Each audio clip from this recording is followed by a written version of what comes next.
What's up, YouTube? How are you doing? Yes. Okay.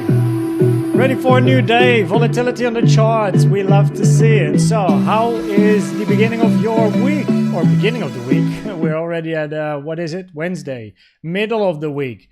Hopefully, you're doing very well. Yeah, let's analyze the chart, shall we? Wow.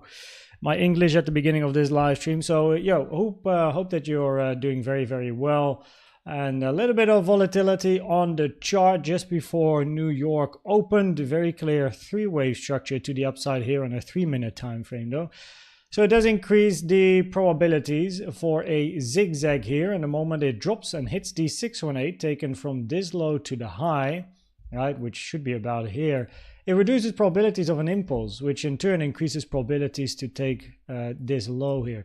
So let's see what happens, right? There is the potential, because we did take the low here, there is at least the potential for a 5-wave structure, 3-wave up, and, we'll see what happens next.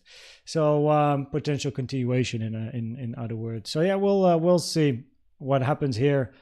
On the chart, we have some bearish CVD divergences here. They already played out. But exciting. Let's see what the chart is going to give us. Hope you're doing good.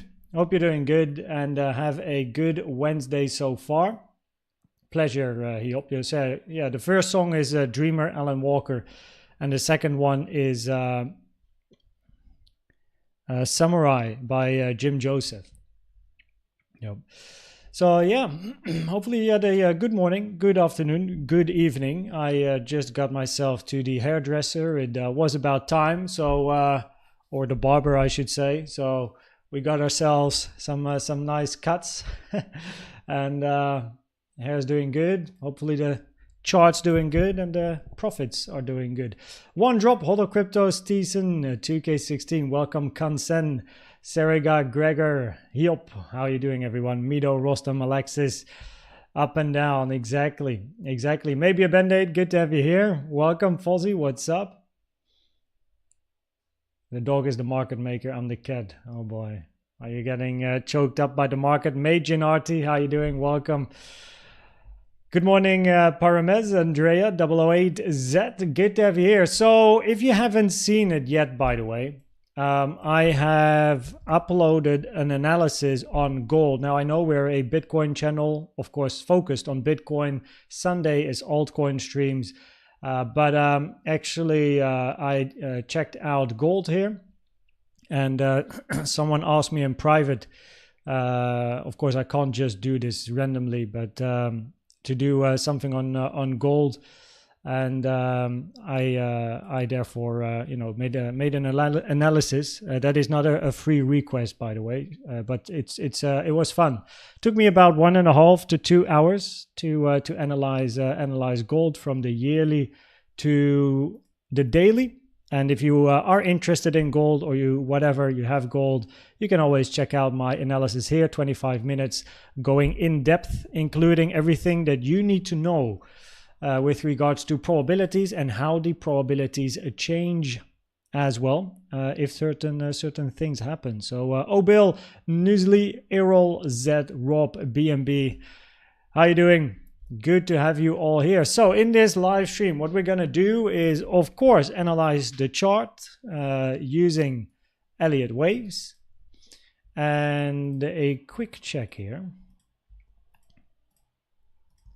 because we hit the 886, and the 886 here is a rare target for a wave 2, common target for a wave B or a wave X, increasing the probabilities to sooner or later take this low. Any move to the upside has a higher probability of being a wave C or a wave Y. Now, after an 886 touch, it is definitely not uncommon to see the golden pocket tested. So that is why I have that as a template as well. It's called 618 retest RT here. So let's see. But at least the 886 here is hit locally. So yeah, good morning, Crazy Potato. We're going to cover Elliott Waves, and we're going to start on probably I think it would be good to zoom out again. Usually in the live streams, I like to take a little bit more time analyzing the higher time frames as well with the consequences. depending on what happens on the lower time frames. Because, of course, the lower time frames can be a lot more confusing than the higher time frames at times. And, of course, on the higher time frames as well, it takes more time for price and probabilities to change, as you know, you need to hit certain levels before things really start impacting higher time frame probability. So I think it's always good to start on the higher time frames. I also really enjoy that myself in the morning when I wake up, and I find myself eventually behind my laptop. I always go to the higher time frames and first observe what happens here before I then deep dive into the lower time frames. That being said, I'm going to move everything. What is this? Going to move that there as well. This is bullish. That's bullish. So you will have, by the end of the analysis, a very clear picture of what we're looking for. I'm going to organize this just a little bit here. So this one is going to move there. And then we have that and that. This. Okay. This goes to the bearish side. Local ABC.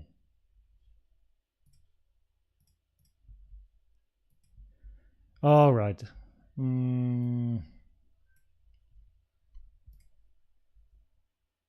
Doesn't make too much sense now.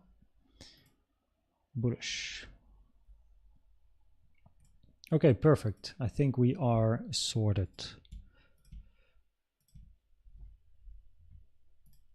And ready to begin. And if I need to change anything during the analysis, we'll just do that. Shorter them like Bear and Stearns. I mean, I'm also in a short. I took a take profit one on a long I had, which was a big take profit just because of the higher time frame probabilities, or higher time frame, I mean, on the 1 hour. Took a take profit one, and the remainder is stopped at break even. I'm in my short though, so who cares? Okay, the time is 13 minutes and 30 seconds. Let's start. As always, higher time frame, this will go quite quickly.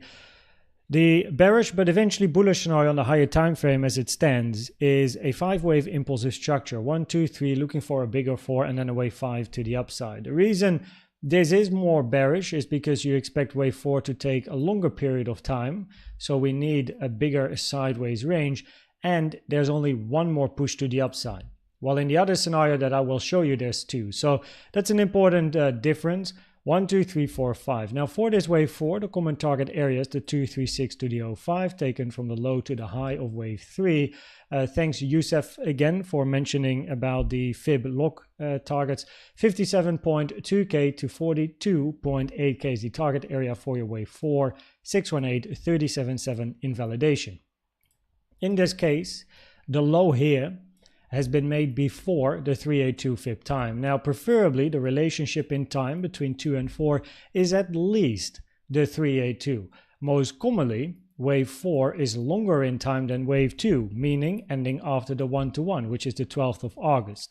But the 382 would be a minimum. Wave 2 here is quite long in time, so potentially wave 4, right? Rule of alternation, higher probabilities, wave 4 might be shorter, but you still then want to see it end after the 382, either in a WXY up or potential zigzag ABC and eventually up. Nonetheless, target area here is very interesting indeed.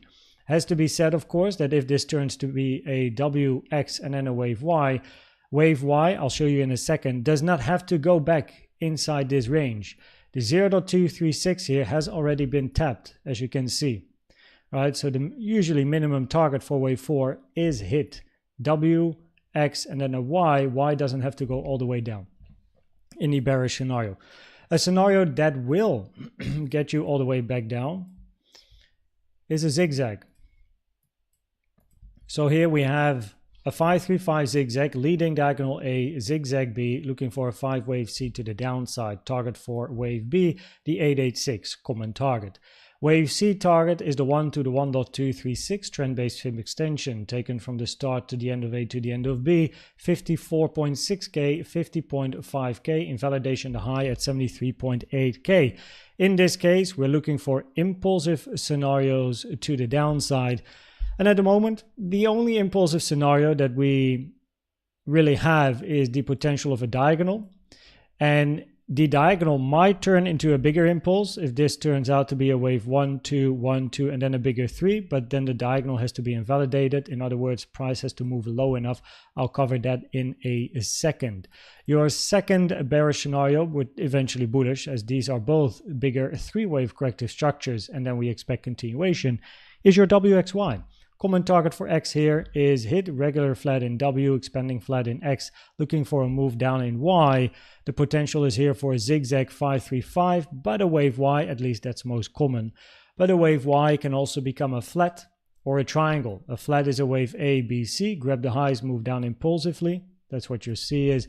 And a potential triangle, but a triangle is the least common pattern in a wave Y. Common target for wave Y is the 618 to the 1.236, 63.2K to 54.3K.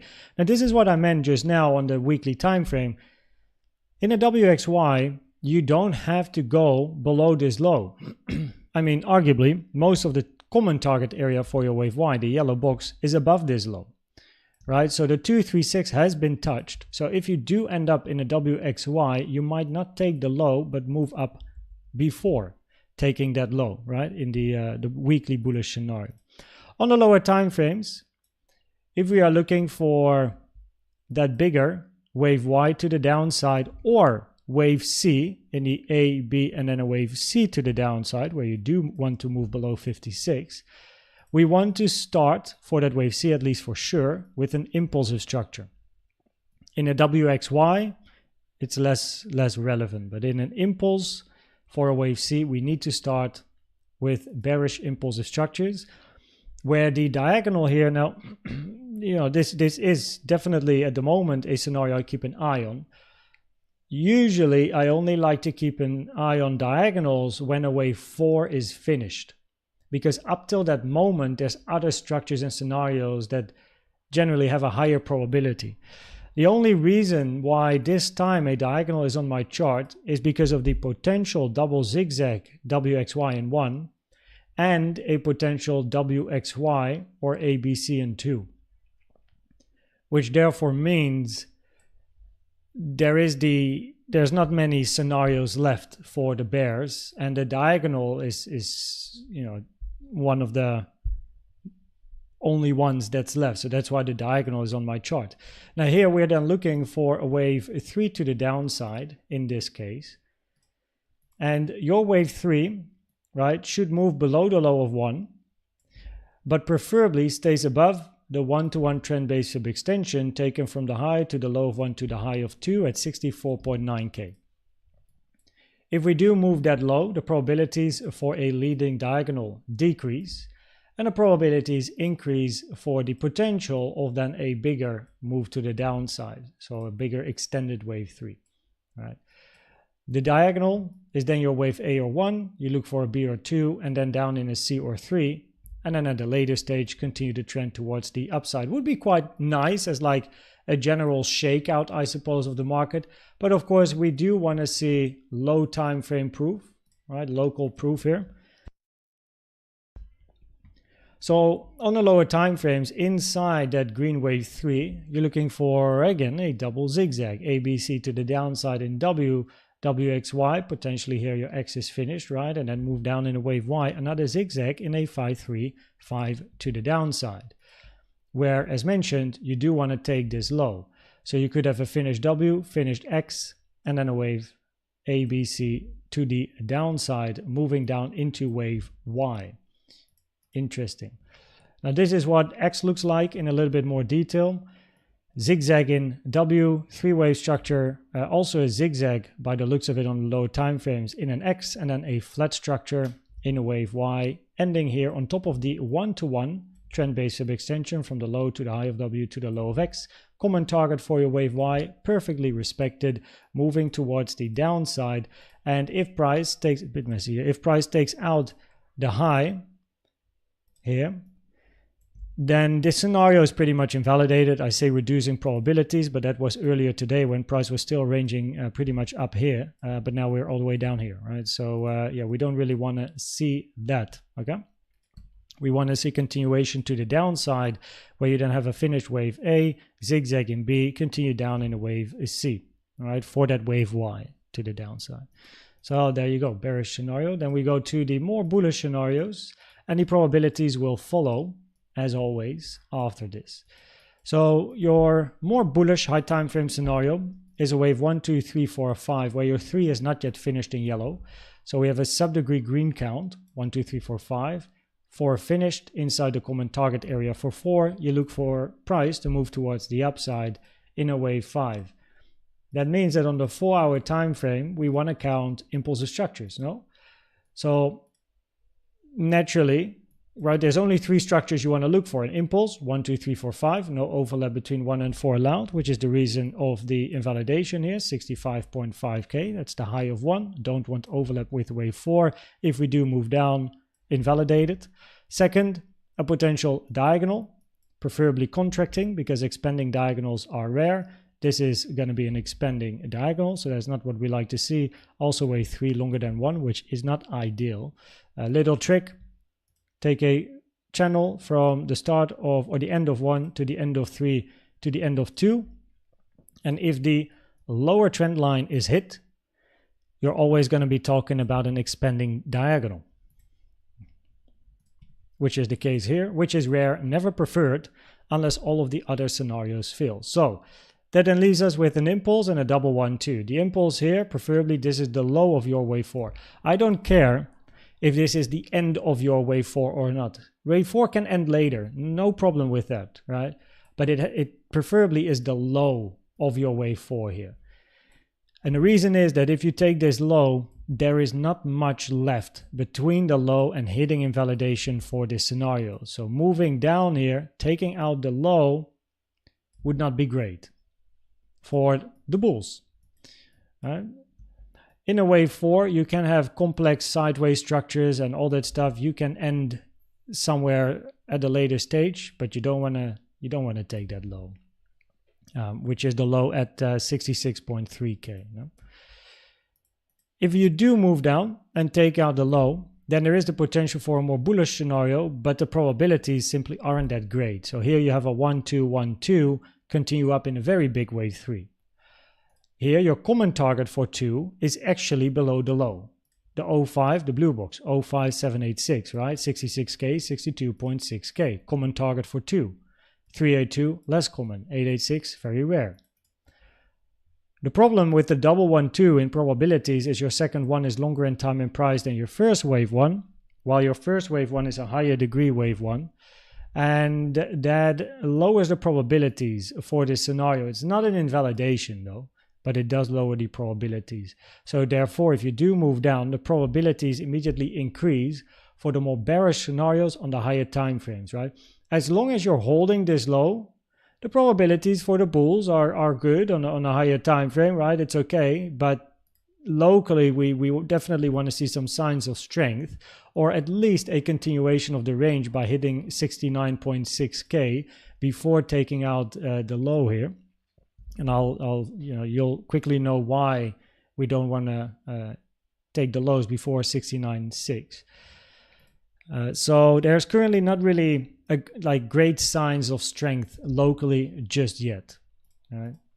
Now, the bullish scenario locally, if this would be the end of your wave 4 and we're looking for bullish continuation, right, you need to look for impulses. 1, 2, another 1, 2. So 1, 2, 1, 2, continuation. In your wave 2, we then have a flat A, B, C. However, wave B touching the 1.68 Fibonacci from the high to the low of A is very rare, right? So that lowers probabilities for a flat in 2, which automatically decreases probabilities for this scenario. And then locally, you're looking for another 1, 2, currently ranging in the common target area for your wave 2, which is the white box, right? 68K, 67.5. If price hits the 886 at 67.3K, it reduces the probability significantly. This is a wave 1, 2, and any move up is a wave 3. So that wouldn't be great for the bulls. Now I realize I think that I actually removed accidentally a 0.7. So the 0.7 that I put on my chart now, 1 second, at 69.6K is a level that if you are bullish, you want to hit 69.6 before taking the low. Because the moment you hit the 07, the probabilities for a double zigzag, WXY, decrease significantly because you don't really want to hit the 07. Right? So 69.6 for the bulls is important. As long as this is not hit before the low is taken, of course, I'm not really interested in you know, very crazy bigger longs, right? The chart needs to give me more information, more proof that it actually wants to move up, like more strength. Oh, I'm removing it again. Let me put this in the scenario here, right? So let the chart show me, like, or show you in this case, what it wants to do. In the bullish scenario, if this is the low of your wave 4, there's pretty much only two structures that can lead to a continuation of the range and not take this low again. And that is a WX and then a wave Y, right? So W can only be a zigzag or a flat. Well, clearly this is not a flat. So it has to be a zigzag because for a flat we needed to do this. So in that case, we need to count this as a zigzag for a wave W. Then you need an X. Well, we can put an X there. That's no problem, right? W, X, Y, and X, or an ABC and X, perfectly fine. And then a wave Y. Wave Y can now only be a flat or a triangle. Because wave W is a zigzag, wave Y cannot be a zigzag anymore because X retraced to the 0.7, which significantly reduces the probabilities for a double zigzag. Now, if we're looking for a flat in Y, we need a wave A, a wave B, and a wave C. Wave A has to be a three-wave structure. We can count a three-wave here, but then preferably this was your low and you move up. We wick the low. So that is not great for a flat. And a triangle, you also want to start with a three-waver, ABC, preferably ending here. But then again, we wick the low. And in an A, B, C, D, E, your wave B needs to be a zigzag, right? You can't take the low A. If you're looking for a zigzag, A, B, C, wave B is not allowed to take the low of A. So this low here is a bit tricky for a WXY at the moment. Alternatively, of course, the triangle, A, B, and then C, D, E, right? Continuation of the range. Again, the low over here is tricky in that scenario because preferably you end with a three-wave ABC and then move up. But yeah, you took the low. It's an annoying, at least for the bulls, a bit of an annoying low, this one. Because you can count A, B, 1, 2, 3, 4, 5, C, finished. And then preferably you actually moved up from here in the wave Y as well as in a bigger triangle. But then instead we came down once again, which is not giving probabilities to very bullish scenarios at the moment. So unless you hit 69.9, I am very patient with longs, and my longs are gonna be intraday / scalp, unless on the higher time frames I see proof of strength. So actually yesterday I had a long here, and TP1 was at the target for wave Y, so that was quite nice. And the rest is stopped at break even when price came down, but the TP1 was big, so you know that's fine. And then a short here because of the potential probabilities for WXY, and that's break even. Didn't TP because the plan is to move lower. And if we move all the way up here, the plan is invalidated. So yeah, chilling. So with regards to the probabilities, I think we covered pretty much everything. CVD is at the moment not really relevant as we are continuing to range here. And we took the lows, we took the highs, and we continue to range.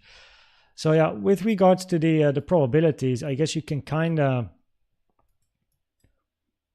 get the idea that the probabilities at the moment are higher to see this low taken at some point. I actually wonder what did I write here earlier today. So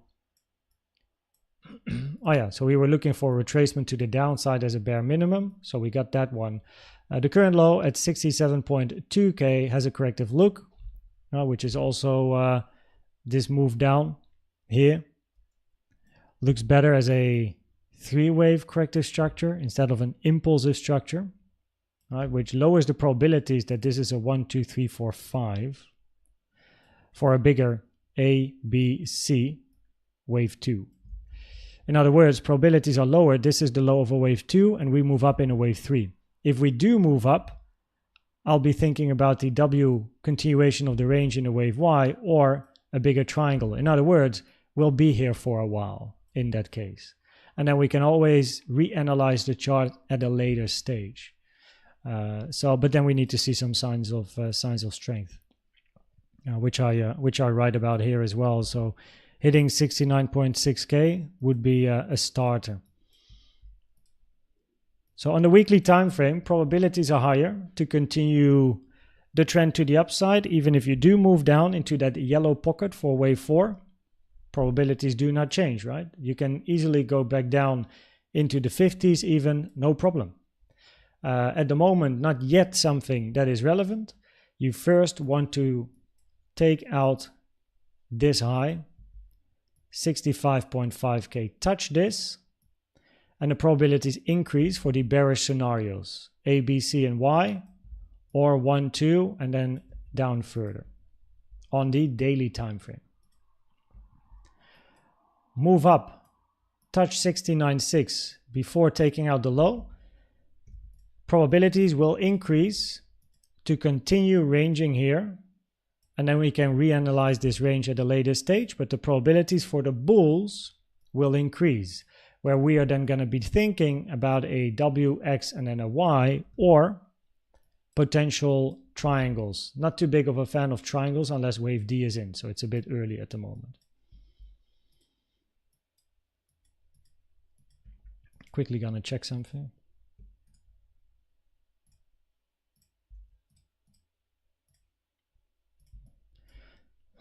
Yeah. If this would be a W, X, and a Y, the 0.618 would be a minimum target for Y, which isn't hit. So yeah. On the 5-minute time frame, probabilities here are higher. This is a 3-waver to the upside, which increases the probabilities to take this low again, which I think we may have just done during the analysis. Did we or did we not? Yes, we did. Okay, so the probabilities mentioned at the very beginning have played out as we took that low. So that's interesting. That's something that we were looking for. 3-wave move up, increasing probabilities to take the low. 886 touch here as well. Probabilities increase even more to take the low. And now we took the low. So now we, again, observe what price wants to do locally. But probabilities are higher to take this low unless we see some clear signs of strength, which begins with hitting 69.6k. So we are at the moment at the lower end of the range. This was a great short position, in my opinion. No financial advice, but that is where I was interested, and that's also the only one I'm willing to take in this range, as this range over here continues to for now move sideways, which increases complexity. So the longer we move inside this range, the more patience we will need. So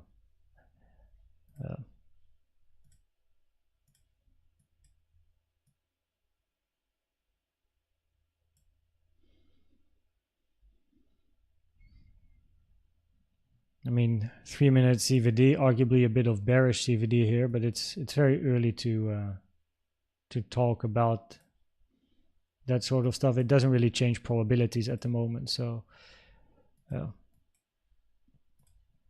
that's that pretty much. You're super tired of the range, yeah. I do like the puzzle. So I love the puzzle of ranges, especially wave 4s, wave 2s, WXY. I really enjoy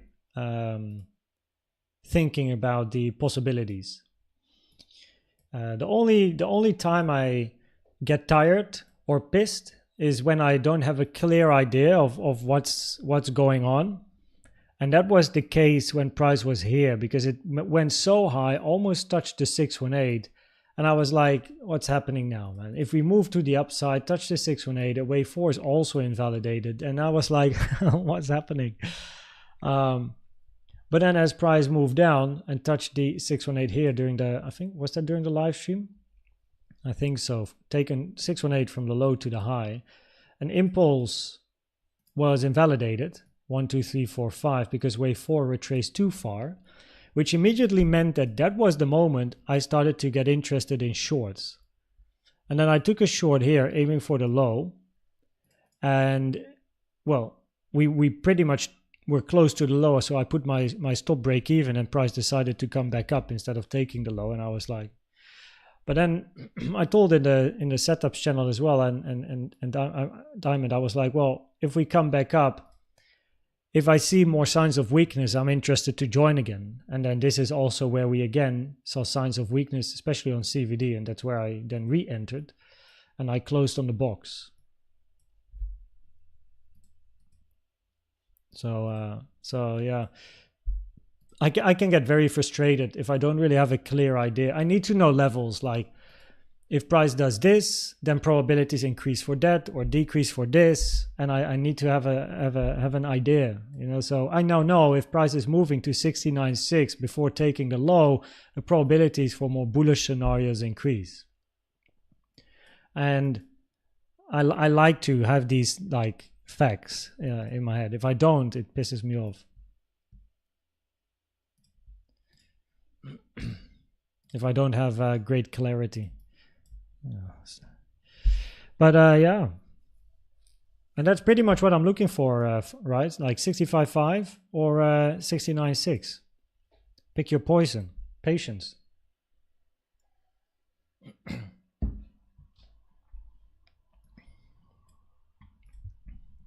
Okay.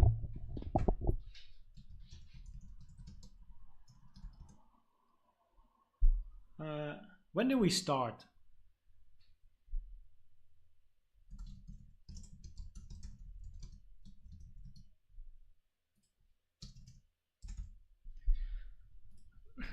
Somewhere there.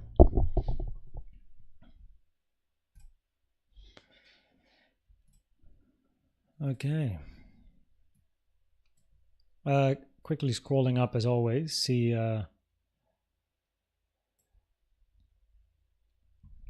Okay, Michael, is there a possibility this is a lower degree wave 4 of the bigger wave 3, followed by a higher degree wave 4 and 5? Yes, that's the second scenario that I've shown on the weekly time frame. So the answer is yes. What about a triangle since a local top on the 21st of May? It's too it's like the same thing with diagonals. It's too early for me to talk about triangles because in that case I always want to see wave D being finished.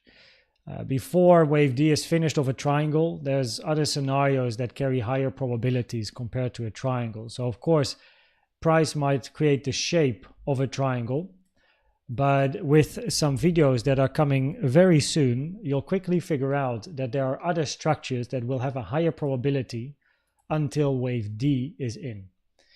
Also, this move to the downside does count better as a double zigzag, which shouldn't be a count that you want to see in a wave A. That's a wave C or D, right? It's by far most common for a wave C or D to be complex. In the book of Frost and Prechter, they even talk about only wave C, not even D.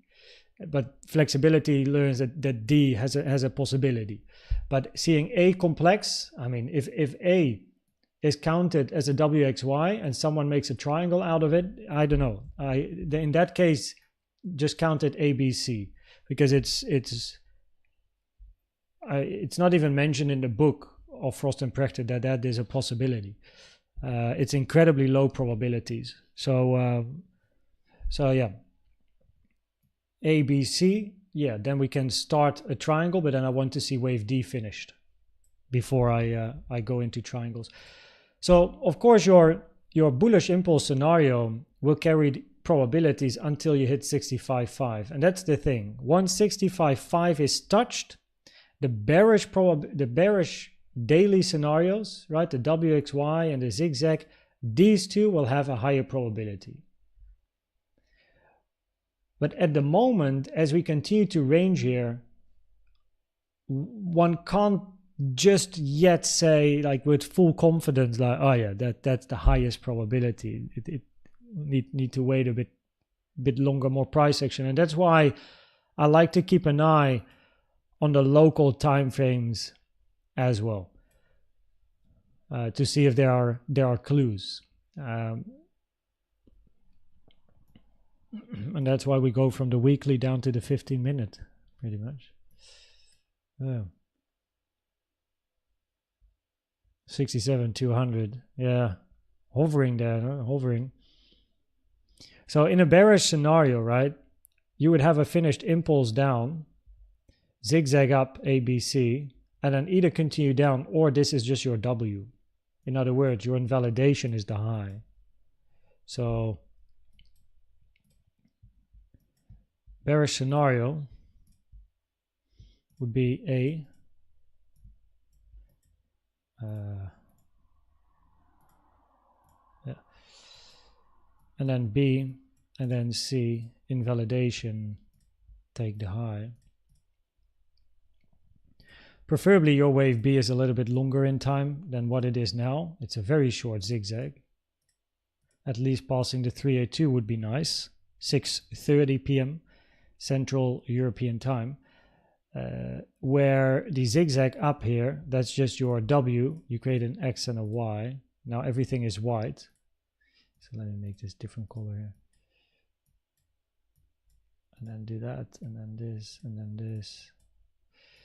But yeah, it doesn't change the probabilities that it's not looking too bullish until you hit 69.6.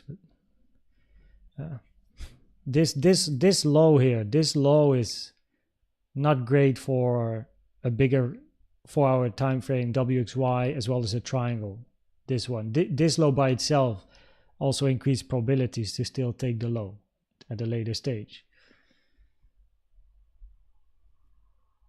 So yeah, we'll see. The probabilities haven't changed.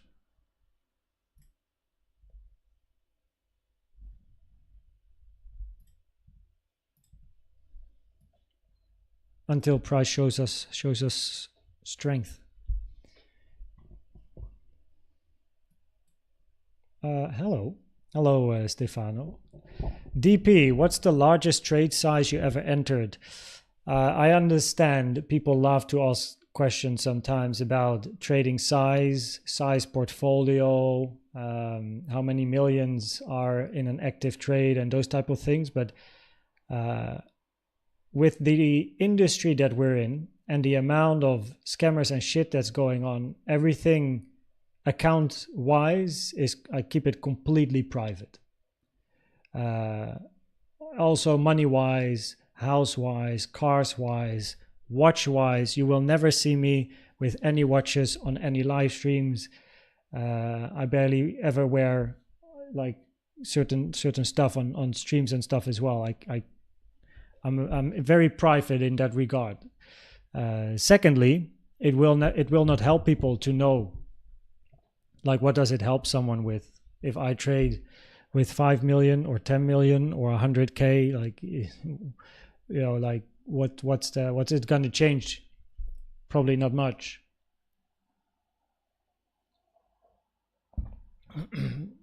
Instead, of course, what we recommend, and that is what I'm here for as well, is to help people learn or teach people about Elliott Waves, help them understand Elliott Waves, but also teach them how to trade Elliott Waves, which is in the Koen Setups channel, and hopefully teach people how to build a strategy to be consistently profitable. Now, that is what is important to me, is helping people to fish. You know, that's what I enjoy, and everything trading wise and stuff, and that's of course what I focus on. But everything trading wise, that's stuff that I keep for myself. That is not important to anyone.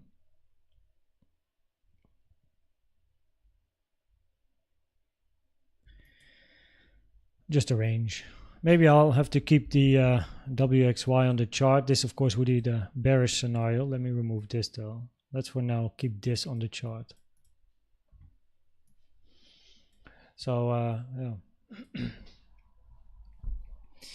Usually what yeah, or shouldn't be. Yeah, exactly. So when you look at the Moon Boys, they always love to show off their multi-million-dollar high leverage positions.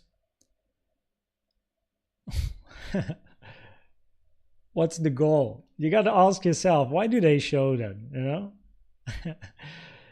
like, oh, look how good I am, or how much I suck. You know, like what's the goal? Well, the goal is they know people are attracted by the numbers, right? And it looks like that if you show a multi-million-dollar position on a video, people think, oh shit, he has a lot of money, so he must be good.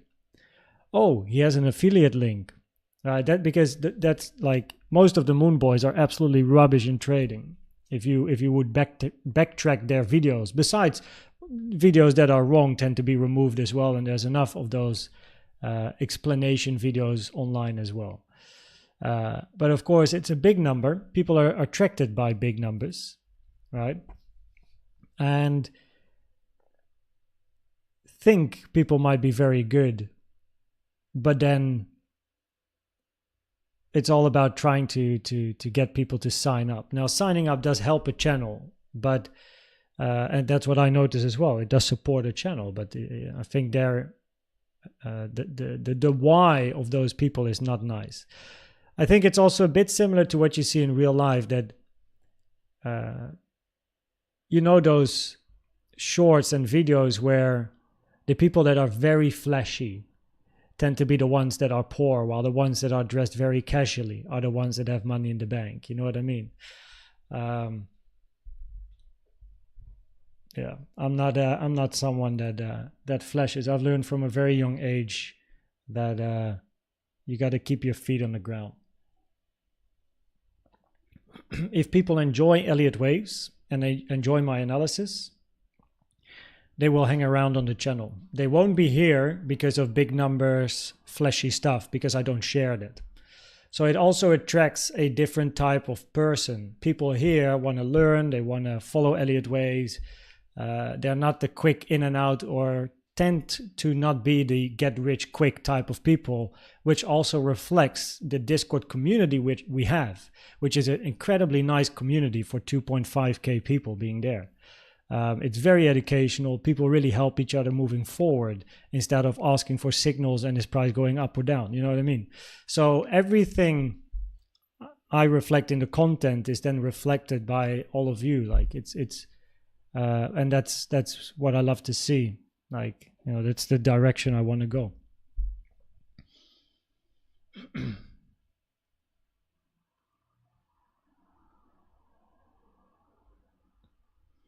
Up or down? Check the analysis for the probabilities. Cheers, Particles of Time. Yeah, pleasure. It was fun checking a new chart.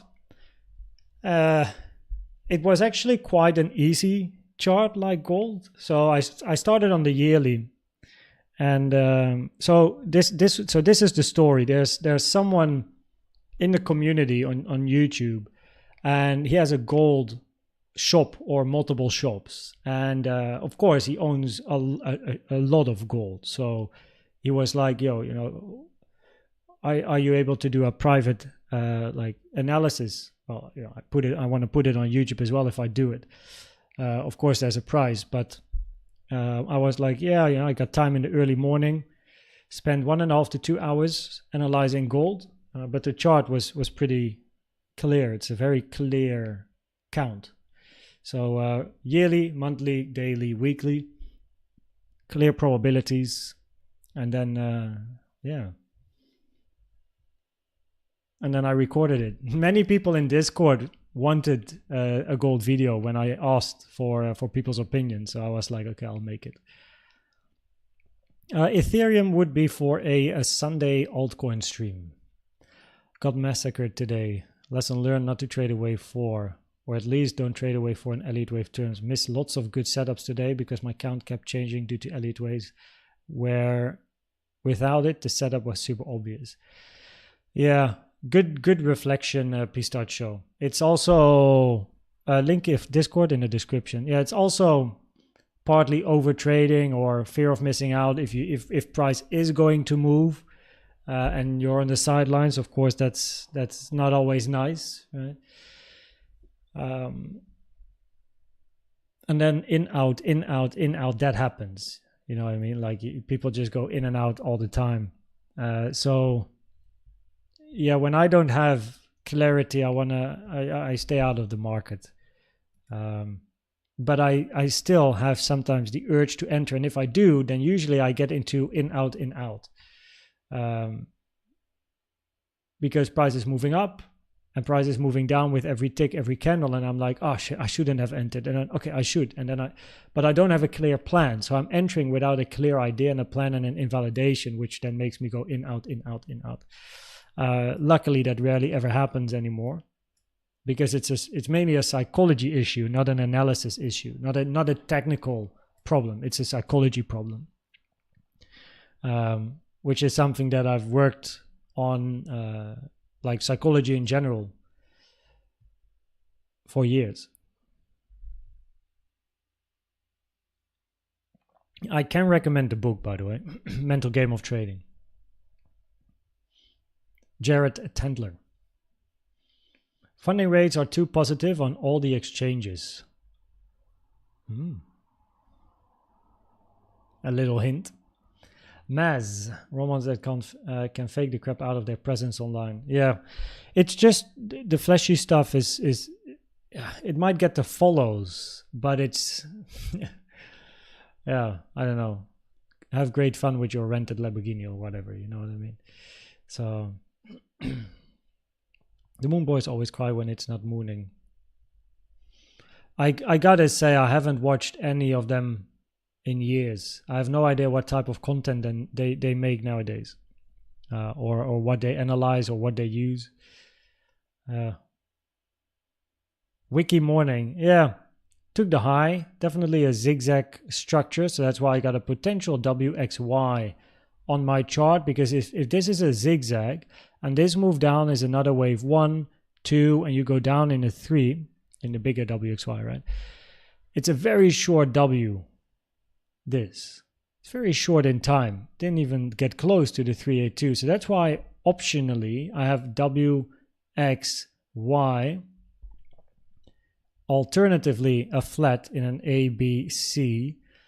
Invalidation is the high in that case. So this is something that I just keep an eye on for now. But we had a bit of volatility, and now we go sideways again. So I don't know who said it during the live stream, I think on Monday even, or yesterday. We have news tomorrow and on Friday. And someone commented, whoa, like, probably we're just going to go sideways till the news. To bring in some volatility. Possibly Thursday, tomorrow, 2:30 p.m. Central European time, and Friday as well. Yeah, possibly. So, but yeah, for now, probabilities aren't. Yeah, it didn't change. So. Every so often, I'm torn between fascination and frustration. Sometimes things look obvious, and then again, it turns to be so confusing. Trading in a nutshell. There's also a fine line in being in a position or not in a position when having that clarity and obvious feeling. Generally, when people are in a position, they lose the obvious or the clarity, because they get attached to the position, if you know what I mean, right? Emotionally involved. So signs against the trade or for the trade are lost because of the emotional involvement and looking more at the ticks, being scared, fearful, greedy. And this is just practice, and of course working on psychology, but that's also just having time in the market. So that's, by the way, that's also when, if you enter a position and you feel like shit, I shouldn't have done it, right? I shouldn't have done it, and then you're doubting about, am I staying in or am I going out? Am I staying in or going out? Now, what then happens is you're gonna watch that candle. Is it, if it's gonna move to your entry, you're like, okay, come on, a little bit more. You know, I want to get out at break even though you know you made a mistake. You immediately feel it. You enter and you're like, shit. And then if it goes away from you, you're like, oh damn, I don't want to close. I don't, you know, I come on. And then it further, bigger loss, and you're like, oh fuck it, I just close it anyway. While if you instantly close it when you know you're wrong and you made a mistake, instead of that emotional drama of doubting about what to do, you immediately cut out the emotional involvement with what price action is doing. It just broadens the horizon of, okay, next opportunity, right? I made a mistake. Okay, I have a 0.1% loss, 0.2%, 0.5%. Who cares about so little percentage? And then go to the next one. If you leverage correctly and your risk management is okay, these type of mistakes are no problem. Your profit should easily outweigh those type of mistakes. But that is risk management, though. That's again a whole other story. Cheers, maybe a Band-Aid. Do you use limit orders to enter and exit trades? Most of the time, I use market orders. I only set limit orders if I am looking for a structure on the chart to end and close to a resistance or support box that I have on the chart. All right, so let me use an example here. Arguably, I could have done. I did it, so I didn't actually do it here. Funny enough, but it would be a good example. So price here was ranging sideways because I entered on market long here. So price was moving sideways, 1, 2, 3, 4, and we were looking for a 5, but then you want to take the low, right? Also touch the 886. Little bit of support, the blue box, which just got tapped here. And because of the range, looking for a structure to end, expecting a bit of a bounce at least, and then either move up and continue, or bearish scenario, right? W, X, Y, ABC, whatever, further downside.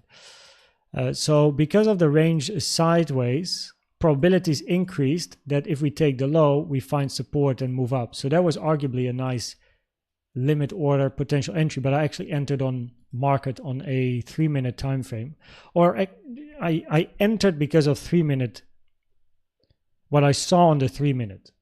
That's why I entered there.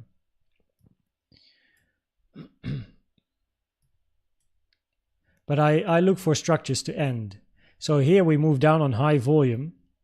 This, and we had a support box here as well, if you remember. This is definitely not a limit order entry for me. It's too high volume. We immediately hit the box as well here. We are not ranging above it, right? That would have given me more confidence. So instead, this is never a limit order for me, because it might also just do this, and then it's like the quickest 1% loss. So instead, I don't do anything. I wait. The range does its thing, and then I entered 57.6-ish here for a long, which was also shared in diamond. And then whoop, because that is where probabilities changed. This is where probabilities got in my favor. All of this was noise. Well, we all trade probabilities. And also we don't have to catch every wave, every move. But yeah, I mean, 90% of my trades are market entries. So generally I'm a market entry type of trader. You seem to be an extremely well-balanced and positive human being. Appreciate the information. Cheers, Aaron. I aim to be. Yeah, thank you. Thank you. Yeah, that's the goal. New haircut. You look different. You are correct. So went to the shopping center and there's a new barber. So I was like, okay, you know, I want to ask if you need to make reservations or not, because I couldn't find a website yet. So I walked in and noticed, you know, so it's a walk in and go for it. So yeah, I walked in and there you go. So got myself a cut. So there we go. You know.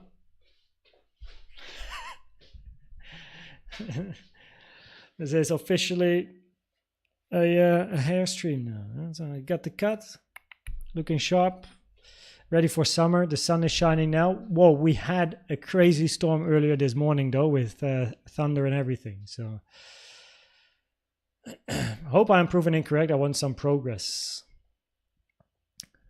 You will find progress. Be in the market long enough, you'll learn enough, and also build a strategy. Right?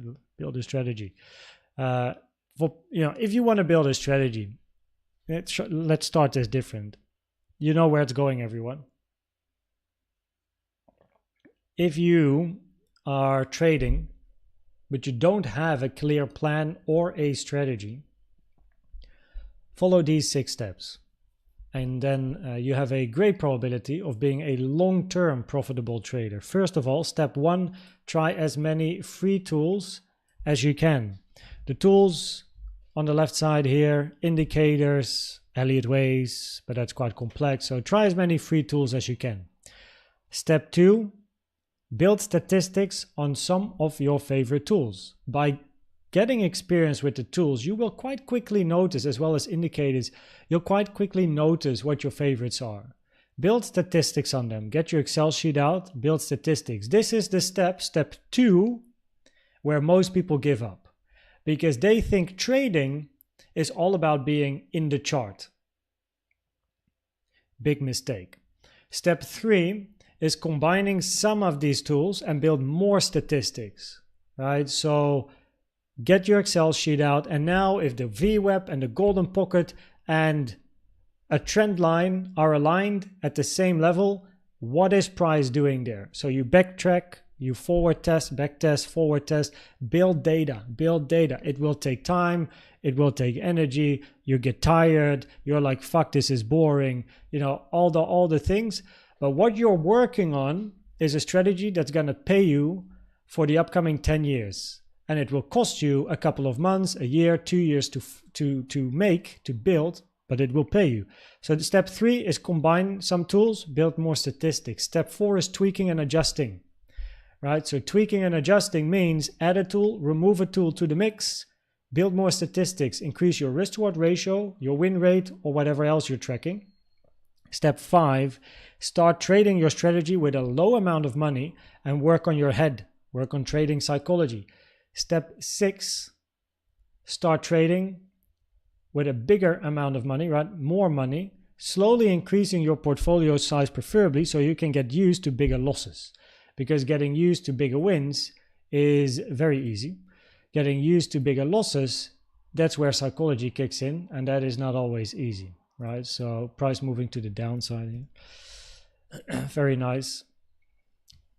So yeah, follow the steps. Will take you a while, but you will be very thankful to yourself that you followed these steps. Do you put your stop loss under support or under wave invalidation? A mix of both. When I trade Elliott Waves, it's generally wave invalidation. Of course, I use different tools, also support resistance and CVD and a mix of things. So the best answer I can give is I use all my tools to decide my invalidation if I trade Elliott Waves. With my data-driven strategy, I have a very, very strict stop loss. But with Elliott Waves, it fluctuates a lot more.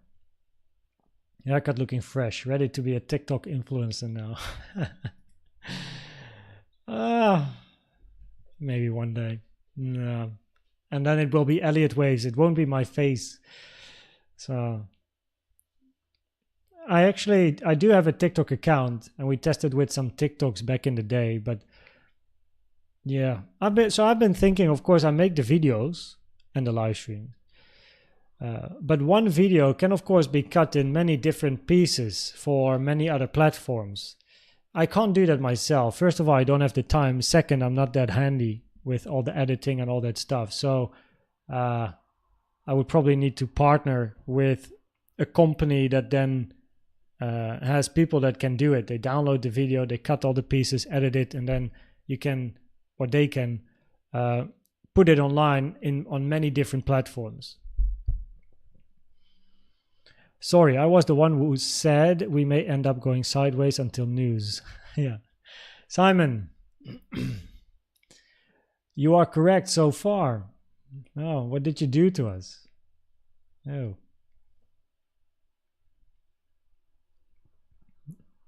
Yeah, it's a special platform, but at the same time, it also depends on the algorithm. It's you can also, of course, look at a lot of business-minded TikToks, and then your algorithm will change from the happy cats and the Pedro meme to actually business stuff. Which tool do you use for your stop loss levels? Everything you see in all of my videos. I don't have a particular tool, so it can be anything. Target boxes, waves, Elliott waves, time can even use time, fib time, CVD, yeah, anything. What is CVD? Cumulative volume delta. If you go to my channel homepage, scroll down a little bit, this video will give you all the information that you need about CVD and what it is, and also how to use it. And then if you go to Discord, link in the description, and you go to the Good to Know channel, then here you have the one pager of CVD, explains again what it is, but also potential setup on how to trade CVD, of course, in confluence with other stuff, right? You need to have your own strat. Template of of what I use, and the link, AGGR. I don't use any CVD on TradingView. It's calculated different, and yeah, it's not the same. So AGGR is more accurate.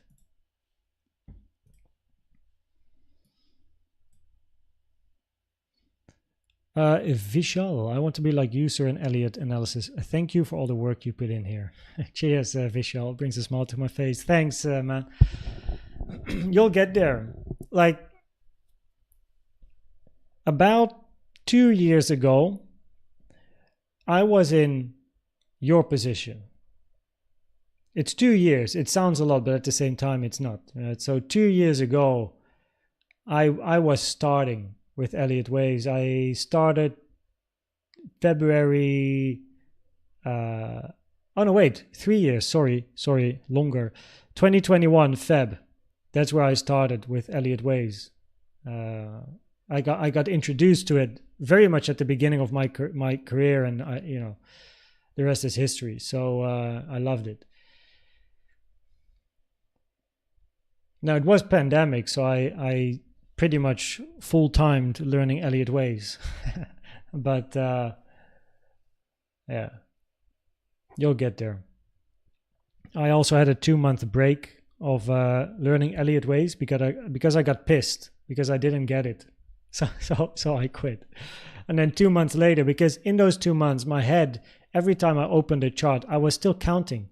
Look, once you learn Elliott Waves, you never unlearn it. You always be like, okay, 5 waves up, 3 waves down, 1, 2, 3, 4, 5, A, B, C, and you can't like unsee it anymore. The chart will forever be different. So I just kept counting, and I was like, okay, I'll just get back to learning it because there must be something I'm missing. And then growth happens. MACD, standard settings, EMA, everything can work. Everything can work. Whatever you prefer. You can have a trend line strategy for God's sake. That's perfect. A VWAP with golden pocket, speed fan strategy, channel trading strategy, you know, sideways.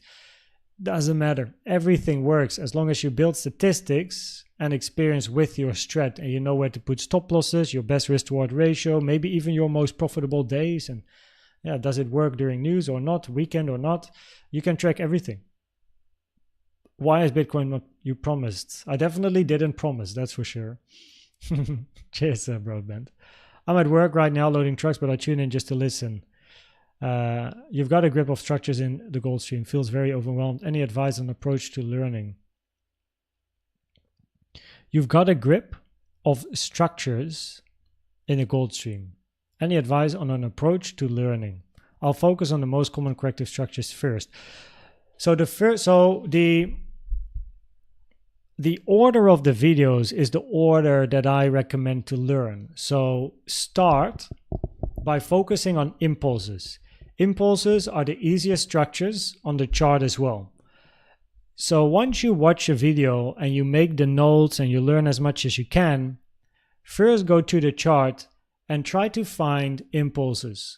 Pull the fibs, right? Take it step by step. So you go to a chart and you start pulling the fibs, you start pulling the extensions, the wave 5 target, wave 2 target, right? Wave 4 target, and you just practice and you do this over and over, and the next impulse, and then on the 15-minute an impulse, and then on the daily time frame an impulse, and then so 4-hour time frame another chart. Instead of Bitcoin we go to Solana or Ethereum and check impulses there, and you will then quickly notice, don't forget about fib time, and then you'll gain experience on how to approach an impulse and how to find an impulse, and you'll learn also see so many different impulses because every impulse is different, right? Wave 2 and wave 4 length, complexity, the extensions, but you'll get so much experience, you get used to, okay, you know, you get confidence. I guess that's what I'm saying. Then the next structure is a zigzag, right? So then that's a 5-3-5. Now a zigzag is a bit more difficult to detect, as it's usually part of ranges, and ranges are corrective structures which can be a lot more difficult to figure out. But a zigzag is a 5-3-5. So in other words, it's actually, if you know a impulse very well, you'll be able to quite quickly know a zigzag, because a zigzag is just two impulses connected with a wave B, and the target for your second leg is different. That's the main difference, of course. A, B, C. Common target for C is the 1 to the 1.236 trend-based fib extension. 1, 2, 3. You know, 3. You want to see a higher 3. So once you know impulses well, you pretty much got the foundation. Zigzag is the second one I would recommend starting with, right? And then double zigzag, triple zigzag is pretty much the same. It's just more zigzag, so that's quite easy, I suppose. Then the second structure would be a flat. So start with the zigzags or impulses. Really get a good grip on impulses. Then go to the zigzag. Then go to the flats. Then go to, I guess, a triangle first and then WXY last. Yeah. So start with zigzag, impulse, zigzag, flat, triangle, WXY. Which is, I think, is also the order of the videos. And in the end, the content and you know, that's only step one. Implementation is step two, right? That's where you learn the most. But I think feeling overwhelmed can also be because Elliott Waves is so much information that you want to, of course, try and study as much as you can in a short period of time. But if your implementation is falling behind, you learn more fibs, more fib times, more rules, more extensions, but you're not ready yet to learn all of that because you haven't implemented step A, which is the impulses or the zigzags, right? Before you get to a WXY, you need to know exactly what is a zigzag, a flat, and a triangle. Because wave W can be a flat or a zigzag, X any corrective structure, and Y a zigzag, flat, or a triangle. So if you don't, so step by step, take it slow, take it slow. Even though the content now, especially with the smaller videos now, it's very condensed, a lot of info in a short amount of time, but implementation is next.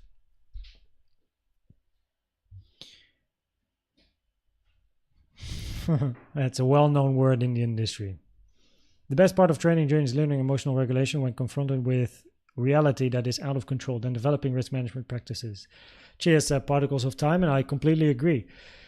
If there's one thing that I would have done differently in my trading career, it is working on my trading psychology simultaneously to step one of building experience with the tools. So in other words, working on my technicals and working on my mind instead of only working on my technicals.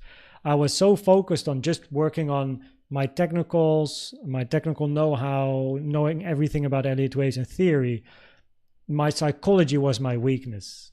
And then it took a while again to get that sorted. So 1 hour Bitcoin having CVD divergences. There is a bullish CVD divergence, yes. But I would recommend to only really look locally now. So you have a 1 hour divergence here on the chart, but this pivot already had 3 CVD divergences. This one had one here, and now it's the 3rd time. And the more often you have a CVD divergence with the same pivot, the lower the probabilities of it playing out. So I recommend to only look at local price action. And then yes, you have CVD here, but with the move to the downside, I personally prefer to just keep an eye on what's happening very, very locally. Where of course, I removed it from the chart just now, but there's still like, I'm still keeping an eye on potentially something like this here to make sure that the 382 is passed. Do you analyze? Hey, that's a funny question. 1 second. I actually literally put a video online today. 2 hours ago. Oh wait, I have to refresh my page. So yeah, it's on my homepage in the commodities playlist. So there you go. 25 minutes of beautiful gold analysis. Elliott Waves, yearly, monthly, weekly, daily.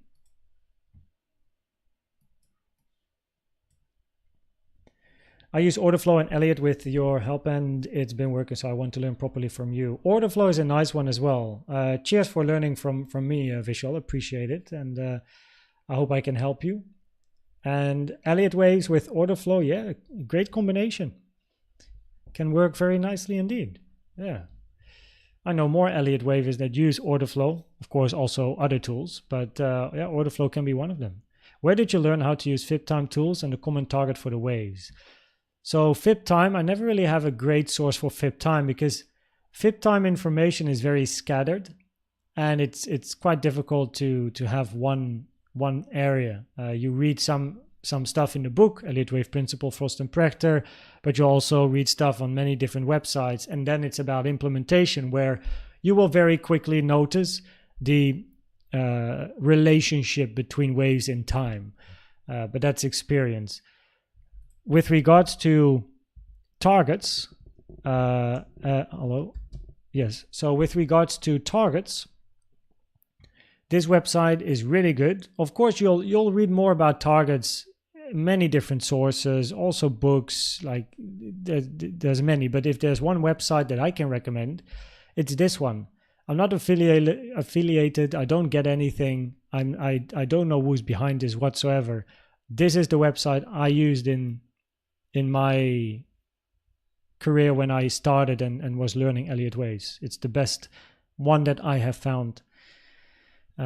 So I recommend it. Maybe one day, of course, I'll have my own website and I write everything down because this website has about 90% is correct. Link of the Elliott Wave website in the description. If you open description, scroll down, Elliott Wave Education is one of the titles. It's there. That's the link. So the link is in the description. What's your favorite wave pattern for entries? For example, start of fifth in diagonal or something like that. My favorite. What's my favorite wave?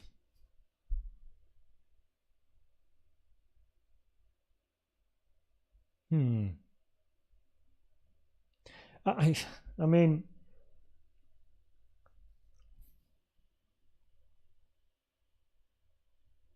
start of fifth wave in diagonal, easily identify, analyzing previous waves.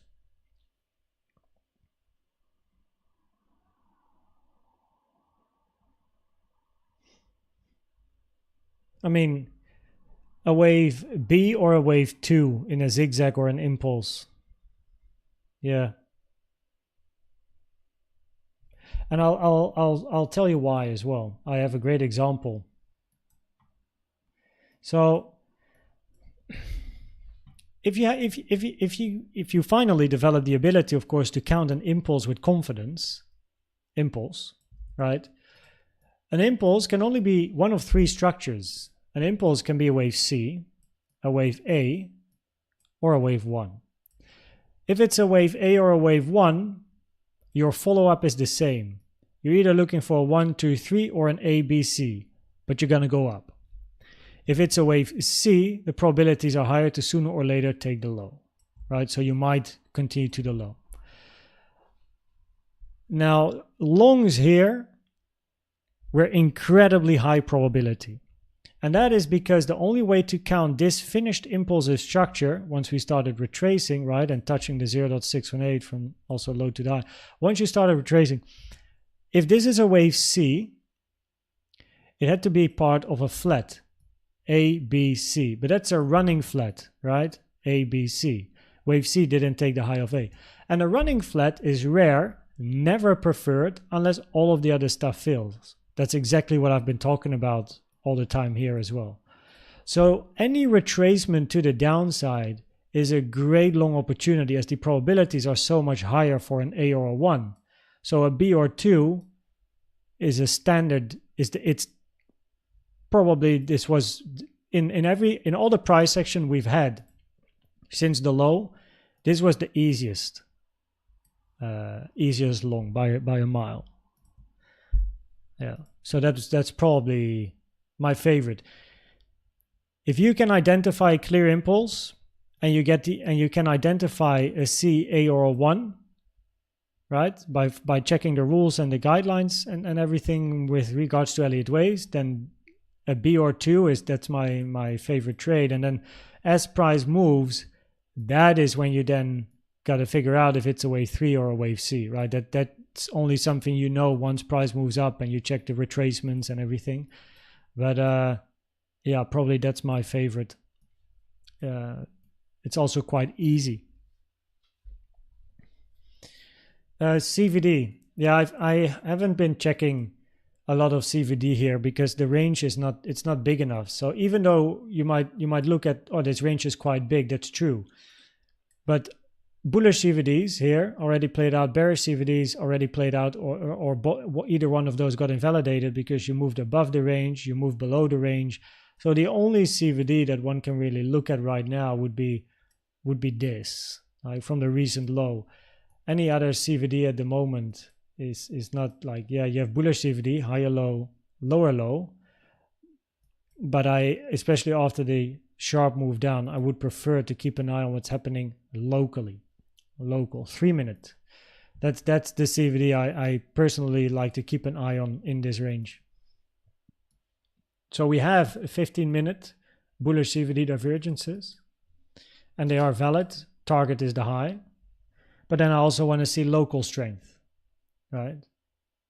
So for example, you want to see price grinding to the upside on a 3 minute, and then higher lows on price, and then bullish CVD, bullish CVD, bullish CVD. You know, that would be good to see. It gives a bit more trust that the 50 min also plays out. If you touch the 886 here, probabilities increase to sooner or later take the low, which of course goes against the CVD divergences. We haven't yet touched the 886 though.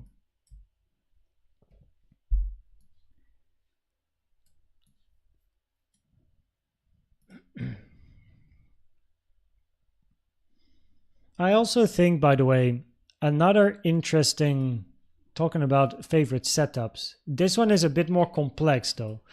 But if you have, yeah, I can use a live example of this one.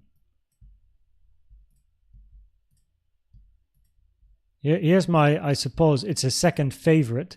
Doesn't necessarily give a consistent entry, but it's interesting. So the 886, as you know, is very important in Elliott waves. We're talking about it on the channel a lot, right? So if you're looking at a fresh low or a fresh high, right? So not the higher low. We don't pick a fib from the higher low to here, right? You want to use a fresh high or a fresh low. If you look for an impulse to the upside, wave 2 preferably shouldn't hit the 886 because the 886 is incredibly rare for 2, common for B or X. Any move up has a higher probability of being corrective, which automatically means that the moment an 886 is touched from a fresh high or low, I'm going to be looking for shorts in this case. I'm not interested in longs after the 886 is touched, because I only get interested once the low is taken. So once price moves up, and sometimes it's golden pocket and back down, you know, in this case a bit higher, and then we went down. Sometimes it's a wave C, right? A, B, C, B hits the 886, C is in and then down. But it gives me a sign of, okay, you know, I'm interested in shorts in this particular case. And this is where I entered. 886 touch, move up, entry, down. And that was also based on, this was based on 3-minute stuff. So more bearish CVDs building here as well.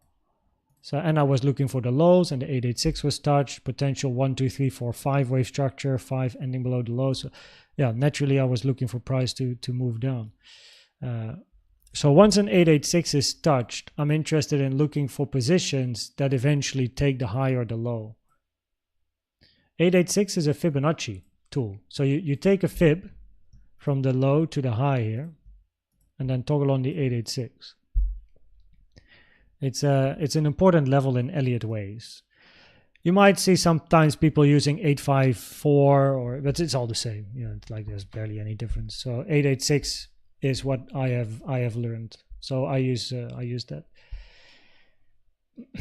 and it works very nicely. Actually, like arguably, we had another one on a 3-minute time frame.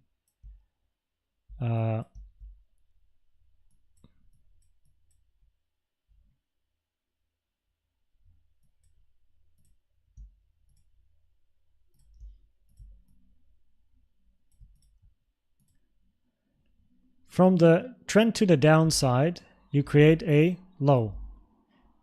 If this would be an impulse, right, you don't want to hit the 886.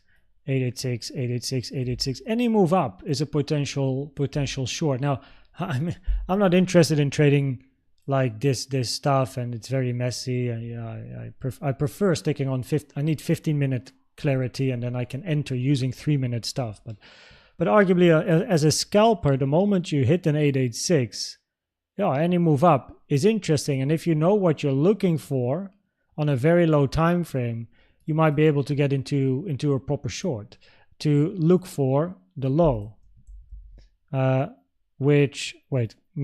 one got taken. So sorry, this move up and this move up were short areas, and then you move down. And if you see what you want to see here, order flow, whatever you use, then the target being the low, at least the TP1, yeah, it's reasonable. So the 886 is also interesting. It's an interesting fib.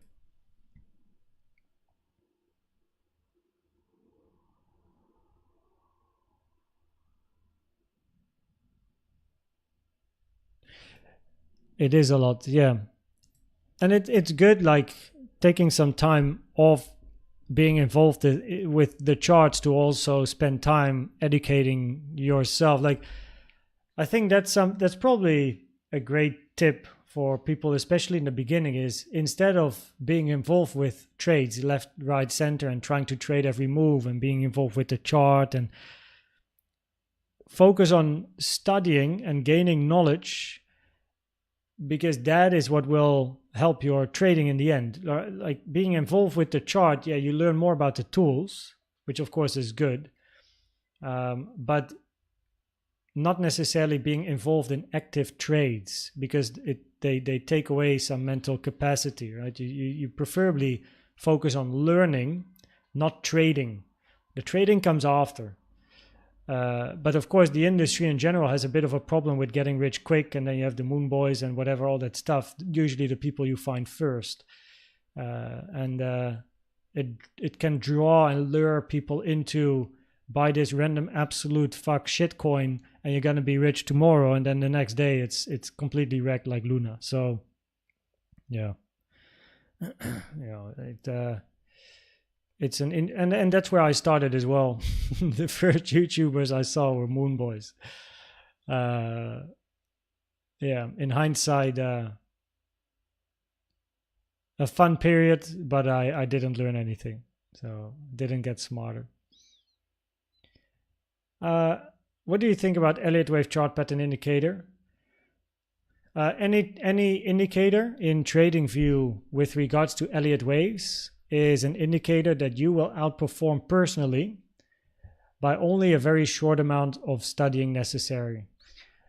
Elliott Wave indicators generally are really bad. I have looked at many. I can't recommend one. Like, if you study Elliott Waves for 2 weeks, you'll be better than 90% of the indicators out there. They're not great. So any indicator, it of course it's a way to skip the process of maybe learning Elliott Waves, but it in the end it won't actually do that because it's not great. So I can't recommend those indicators. I've looked at many. Sometimes I get questions indeed about them, but I can't really recommend any. If there was a good one, I'm happy to recommend it though. But yeah, now if you want more confirmation of your counts, then I recommend looking for good Elliott Wave analysts online and follow these, because those would be the ones to compare with. And why are they different? Why do they have a different thought? Why are they having a similar thought? Did they use different fit pools, different whatever, to get to the same conclusion? And if so, why did they use that? I think it's better to learn from people that are from people that are good Elliott Wave analysts, that know their rules and the guidelines, instead of using the indicators. Cheers, Karen. Answer that one. I know X-Force. Yeah, I've been hanging out in one of his live streams, so I know him from Twitter. But he's a good guy. He looks solid. So he's great.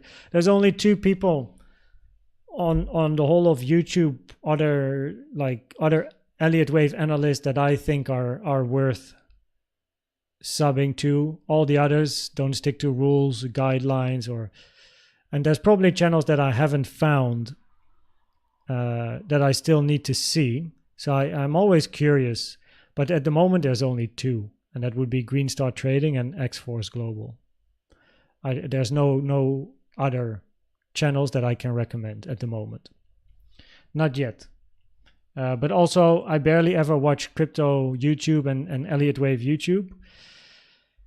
But of course, the bigger channels I know about, no, I would stick with the 2 I mentioned. And don't forget to stick around here as well. More Crypto Online doesn't stick to rules and guidelines. Cannot recommend. So I think, and that sounds very harsh actually, but what I mean to say is, probably Ben is a great person. If I meet him in real life, I'd love to talk business and YouTube and Elliott Waves. But the moment you learn about Elliott waves, you will very quickly know and see that in at least in one moment in the video, a rule or a guideline is not respected, or it's very low probability stuff. And yeah, he is one of the reasons I made my channel, because he uploads 3 times a day, very lean way of recording, no editing, right? Very easy thumbnails. But mainly, I did not see another channel that has a high quality, meaning very, very rule and guideline based, that uploads multiple times a day. So I was like, well, I can do that. And then I did. So More Crypto Online, I think, is probably an amazing person, and he's worked very hard. He deserves all the success that he has. I also think that his success is a bit of a downfall because of the amount of content he produces with all of the different alts and stuff. The quality goes down, so quantity up, quality down, which reflects in the count. Now, most of the people that probably follow him might not really know Elliott waves in a lot of detail. So they might not see the things that go wrong, but I do. And that's the reason why I can't watch it. And so I never do. So the only 2 I can recommend is Greenstar and X-Force, because I know they stick to the rules. And Greenstar is more higher time frame, not really low time frame. X-Force is quite similar in time frames, but yeah, I really respect MCO. I think it's amazing what he has done. I'm just afraid that he can be so much better if he would make less videos. Less is more in most of the cases. So I think his analysis, his Elliott wave counting with the rules and the guidelines is not good because of the amount of content he needs to produce on a daily basis, which very much limits his time to accurately measure and see and check. And he looks at something and he's like, oh, that's a triangle. Fuck, man, it's not a triangle, right? So, for example, that happens a lot, seeing triangles left, right, center. So, yeah. So I couldn't watch it anymore. And that's when I decided to take action myself. So, yeah, again, I guess amazing person. Amazing business. Really, congratulations on 200K. I think he's doing amazing. It's just that from an Elliott wave perspective, he doesn't stick to all the rules and guidelines, which is difficult to watch. I know Andy, by the way, but Andy is not really an Elliott wave analyst. So of course he's more into other tools, and Elliott wave is an addition to. But yeah, Andy is a great guy. But he's not really like a hardcore Elliott wave analyst, you know. Use it on the side. He moved to Dubai. He's now living in Dubai. Max trades crypto. So I've been doing. HKCM. I don't know what this is, by the way. You're right. Yeah.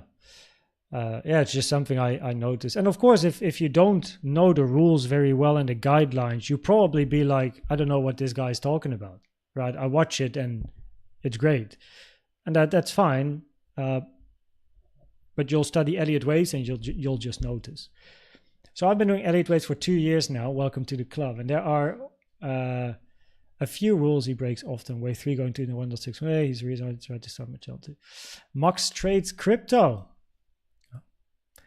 So yeah, welcome to the world of Elliott waves. 2 years now. I'm in it for 3 years and 3 months. So good to see you being here as well. Go to channel. Let's have a look, right? Do you make Elliott wave videos yourself? Nice thumbnails. Bitcoin. Elliott wave analysis as well. Let's have a look. 7 minutes. Liquidation heat map. Yo, mate, where do you live, yo? Like sunny background.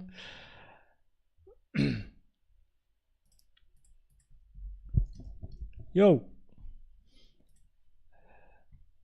Let's see. Ah, there we go. 1 hour time frame, BTC USDT, Bybit chart. Wait, when was this? 4 months ago. Wait, that's been a while. Is that your most recent? 4 months ago. Ah, wait, you've been uploading a lot 4 months ago. Time to kickstart it, man. Time to kickstart the channel again. Get back into it. 4 months. I was like, wait, I don't recognize the range. Where are we? Keep it up. Keep it up, right? It's a grind with the channel as well, right? It's a grind, but just dedicate every day or a few times a week, whatever fits your plan and like your lifestyle. Just keep grinding those videos, man.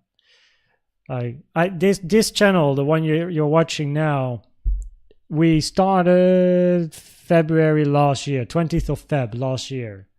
Just keep going. So yeah, that's why. Study a lot. Yeah, start again in a month. Okay, cool. By the way, South Africa. My wife is from South Africa. We married in March in South Africa, Cape Town area. So I'm in South Africa a lot, usually once a year for multiple weeks. This year I was there in March, and I'll probably go back again in October because her dad, my wife's dad, is gonna turn 60. And her sister, 2 days earlier or later, is turning 30. So it's like big birthday.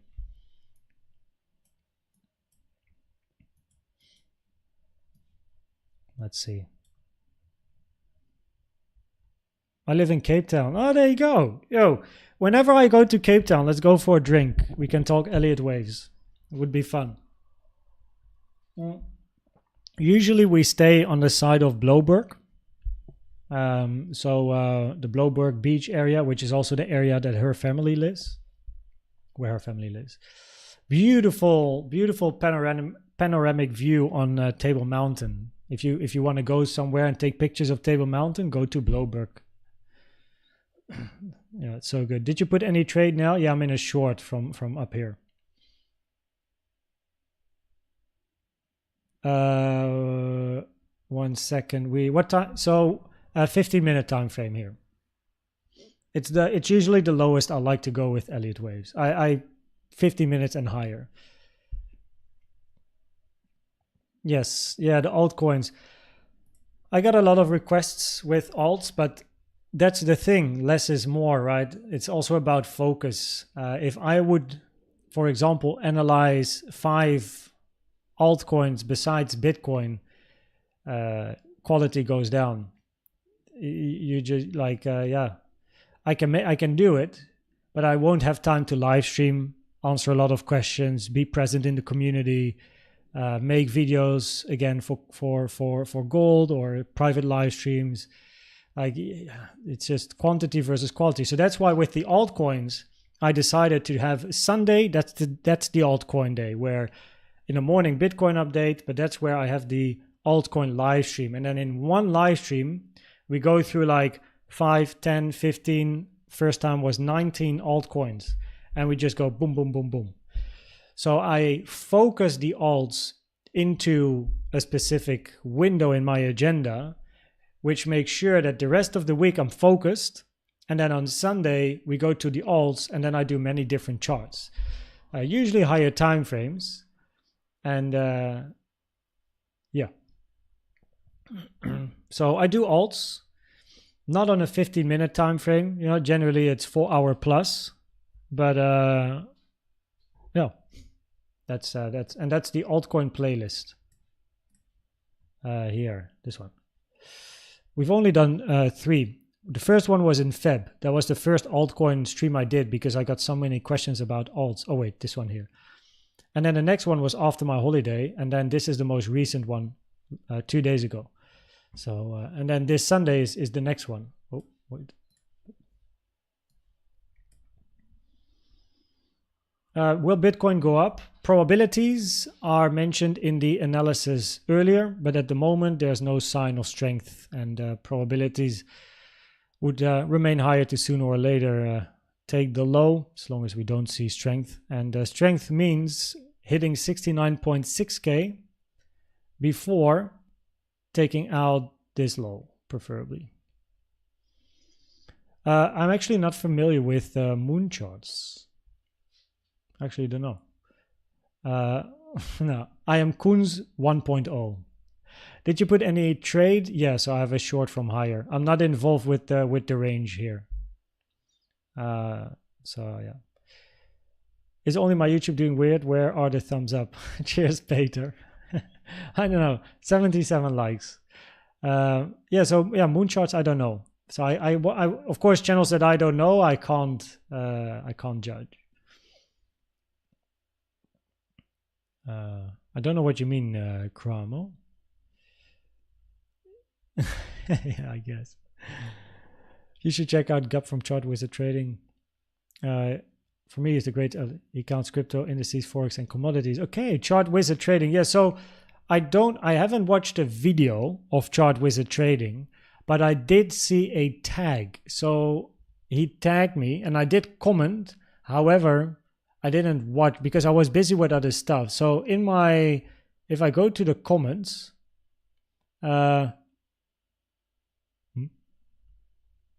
anyway, if I go to the comments, so lots of comments that I still have to reply on, of course, but I have mentions, and then here Chart Wizard mentioned me, so we go to view the video, and then he doesn't mention. I'm not sure if he mentions me in the video because I didn't have time, but I saw the mention coming in. So what I then did is here's the tag. So I wrote a message here to Chart Wizard Trading. Oh, and he replied. Interestingly, I actually didn't see the reply coming in. I don't know, maybe it started to come. But yeah, Chart Wizard Trading. So I don't know him. I can't yet judge the counting. But make sure to check him out if you don't know him. 1.27k subbies here. And uploading Bitcoin, S&P 500, Dow Jones, alts here. Oh, no. Oh, no. I actually don't know. SPX, GIA, RUT. And so a lot of different things here. But I would need to check. But yeah, I'll make sure to check him out. I'm not yet in a position to say about good or not good. I just know that Green Star Trading and X-Force Global are good. And those are the only channels I really know. But these are newer channels, 1.2k. So I would need because I don't really watch too much crypto YouTube videos, I don't really get in touch quickly with new channels. It's usually thanks to all of you that I get in touch with new channels. So that said, Chart Wizard Trading, if you see this, keep up the grind, man. And I'll watch some of your videos. I'm curious now. I'm curious. Especially, of course, the Bitcoin videos. I'll make sure to check that one out. Keep up the grind. Keep it up. What is here? More? From the US. Other side of the world. Other time zone. Keep it up, man. So his name is Gup. Okay, Gup. So I should say Gup. What's up, Gup? Good to have you watching this particular clip, probably, as maybe you get a tag, or in your community, if you have one, you'll get this. How you doing? I'm from the Netherlands, other side of the globe. Crypto indices, forex, commodities. Yeah. Nice. He's German. Okay, I don't know HKCM. Star Dollar, Sheldino, Table Mountain is crazy, yeah. I hiked it again, twice actually. I did the Skeleton Gorge twice in March. Once with my friends and once with my dad. Time for the dump. Nice timing. What do you think about Chart Champions? I know Daniel, as in I've never met him. Sometimes he's not that far, like I don't know where he lives actually. Wasn't it some Spanish speaking country.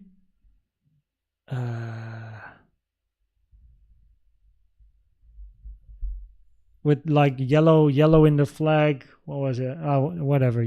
Probably some of you will know. Yeah, maybe if he's in the Netherlands, I'm happy to have a chat and meet Daniel as well. But I think so. As far as I know, Chart Champions, they use many different types of analysis. So it's not hardcore Elliott Waves. It's one of the different things that he does, which of course is perfectly fine. But they focus a lot on channels as well, and also the time frame horizontals. I think he is also a user of order flow. Yeah. So yeah, that's his plan and strategy involves many different tools, and it's part Elliott Waves, but it's not a focus. I think he only sometimes talks about it. I think he does some harmonics as well.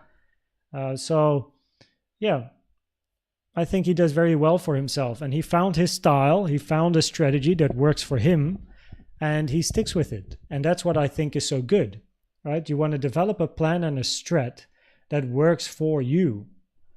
And he got it, right? He's found a way of trading that works for him with many different tools. And I'm not sure how often he uses Elliott Waves, but it's good that he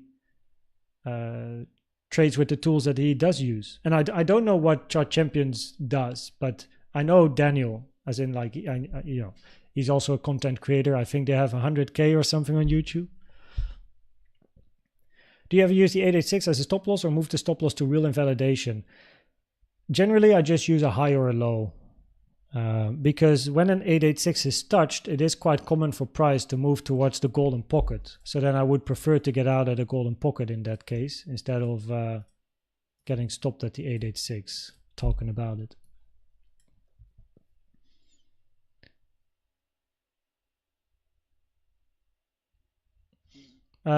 Yeah, absolutely. Yeah, the strategy can work. It's just, of course, we talk content, not the trading style. So the way of trading can work, scaling into support, scaling into resistance. It's just from an Elliott Wave point of view that some rules and guidelines are not always followed. Of course, the foundation is there, but it's annoying to watch when something isn't correct. But the trading strategy, if it works, it works. Yeah. More alt sessions once a week. That's as much as it goes now. Is this some form of a 5-wave move down? For like, if this is a 5-waver, then preferably the 5 waves are already finished. So you have a 1, 2, 3, 4, 5, and that's also because of time. Take a fib time from the start to the end of 2, to the end of 3. And then toggle on 4, and then you'll see that this here is a nice move down just after the 2 fib time, which is perfectly fine. This is a zigzag structure to the upside, right? A 3-waver. So therefore I would prefer to, like, we now start to move into like 4 fib time territory. So if this wave 4 is not yet finished and we move up again, and we want to count this 1, 2, 3, 4, 5. 4 now starts to be really big. So in other words, preferably your 4 is already finished. And your 5 arguably as well. Of course, the potential is your 5 is finished, but that would be an impulse. And if this is an impulse to the downside here, then it would add to bearish probabilities. So yeah, either finish it here and then have a WX, preferably look for a bit of a Y, right? And then down after. Of course, the invalidation is very clear, as the invalidation is here. Price now also touched the 886, taken from this low to the high. And even if you take it to lower highs here, in every case you hit the 886. So in other words, any move to the upside has a higher probability now of being a wave C or a wave Y, which in turn increases the probabilities to sooner or later take the low. And it's all probabilities. But yeah. Do we have any levels? Oh, I had a daily naked point of control here. Okay. Yeah, there's not too much where we are now. We're just ranging sideways, but I don't really have, there's not too much going on. I have resistance here. And then we hit this support the other day. There's a little bit left still because we only literally hit the top of the box. I don't really have great horizontals, or yeah, you could use the volume profile. Oh yeah, we touched the 886, so that's an important one. And also the golden pocket now.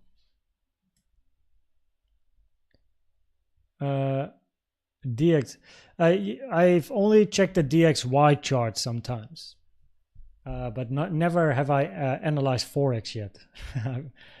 Yeah, still new in that. Coffeeholic, what's up? How are you doing? Awesomistic, welcome. I'm in a short in 68,100. 60. Oh, that's probably this high, I can imagine. That's a nice entry as well. Manage it well.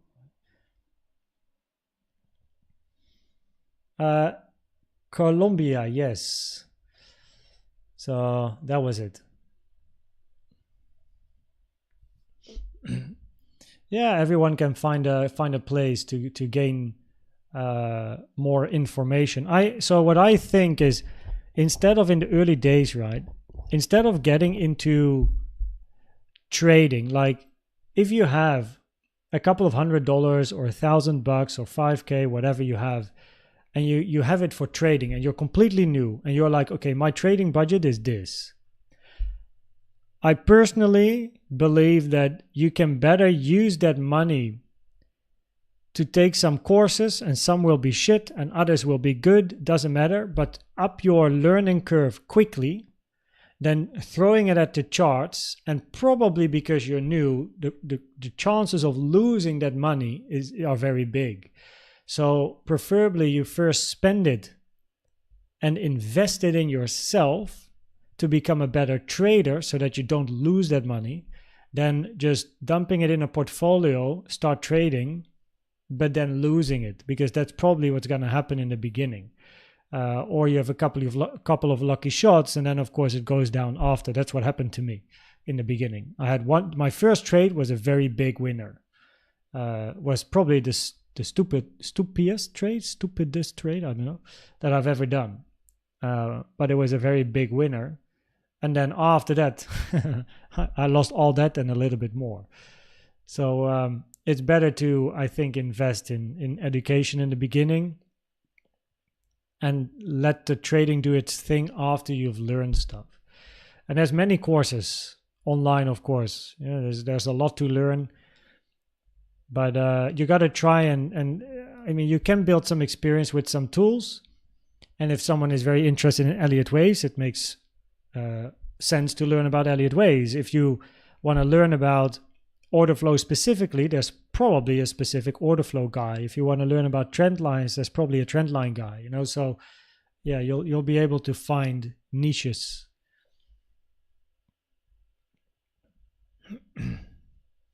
886 touch usually wicks past the 886 in my experience. Yeah, just like here, little wick. Yeah.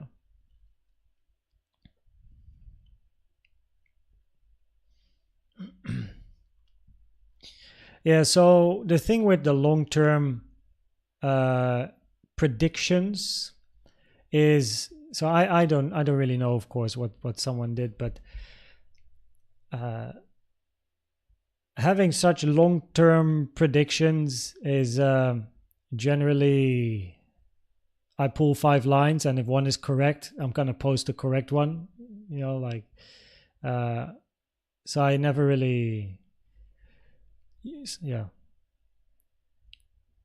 I don't focus on that in my Elliott Wave analysis. Like, I don't aim to look for the top or something, but yeah, or a bottom. It's all, it constantly moves, and when there's a top, there's a top. But people always try to be the first. Sometimes I see it on Twitter as well, like, I was the first that knew this was going to be a diagonal, and I'm like, yeah, what do you want? You know, give you a cake?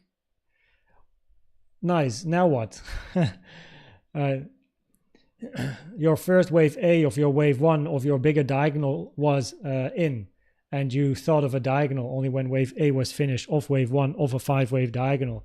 So yeah, you were the first. There you go. But what were the probabilities? Like, what the fuck? Okay, you can shout you're the first, but it doesn't mean you're great. Doesn't mean you're good. So yeah, I'm very hesitant with people that try to rub a lot of ego on themselves. It's not about being first or last. It's about trading probabilities.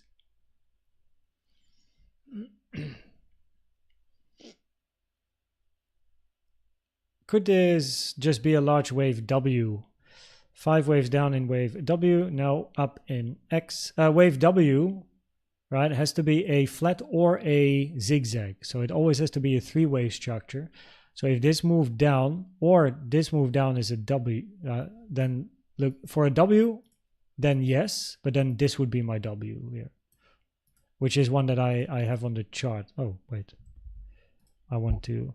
Why is my volume profile, maybe someone knows, my volume profile always ends up at the very bottom of my trading view. And I don't know why. Every time I put a new one on the chart, it ends up at the bottom instead of the top. Interesting, no? I don't know why that is the case, actually. All the other analysis tools are at the high. Like in the past, it appeared at the high, but then at a given moment, I don't know if it's an update or something, it just it appears at the bottom, and it's a lot of scrolling for me. So with regards to the W, this would be my ABC and a W, so a 3-wave structure then in that case. More locally, this then would be a W. You need a WXY if you want to count a W in here at least. So a 5-wave move is then preferably wave C, A, or 1. And then it's about identifying the probabilities of a 1AC. Yeah, so this local down here has a higher probability at the moment of being a wave A for then a BC. But if we extend, then we can talk about 3s here. I agree. We hit the 886. For the bulls, that's a negative. So the 886 is rare for a wave 2. So if you think about an impulse, right? Impulse up, and you want to see a wave 2 and then a 3, 4, 5. The 886 is a very rare target for a wave 2. But it is a common target for a wave B or a wave X. So if price does move to the upside, probabilities are higher.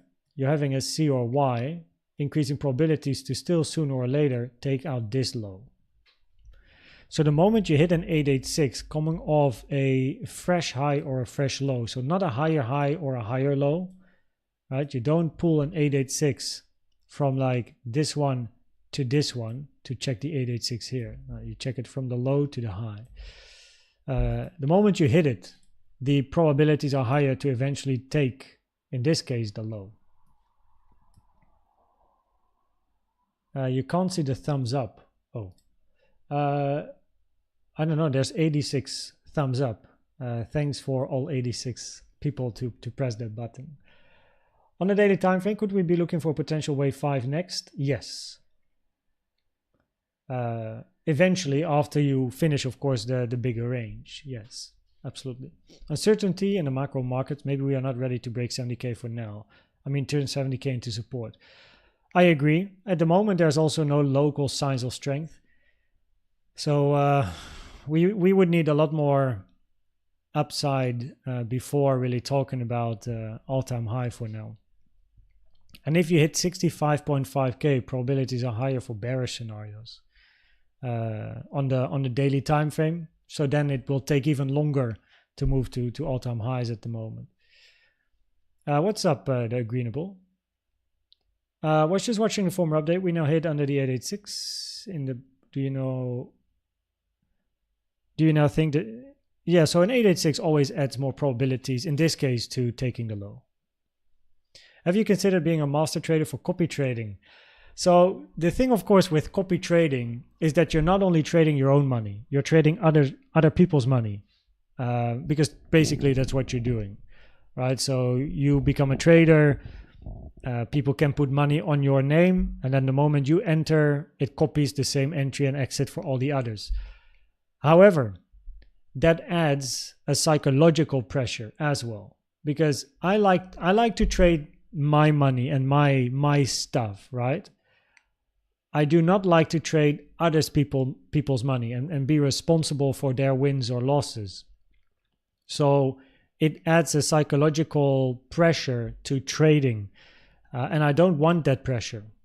So in the past, psychology was my biggest weakness, and I don't want to mess around with the strengths I have now by going into copy trading.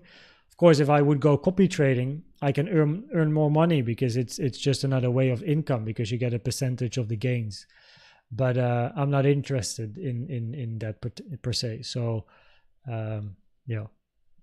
never really considered copy trading seriously. Yeah.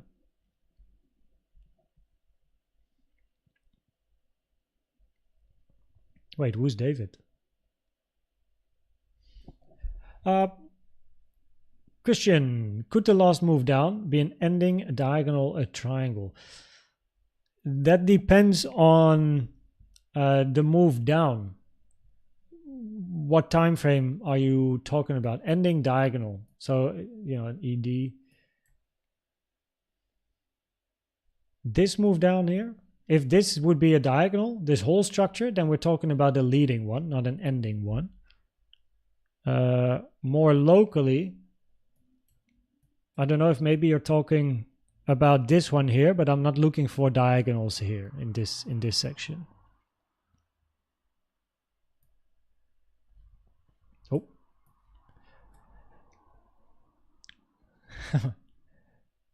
Solved it. Try and like again later. Solved it by switching to my iPad. 93 likes. Hey, Peter found the button, and so did others. 94. Yeah, thanks everyone. Cheers, guys. Almost 95. Yeah, almost 100.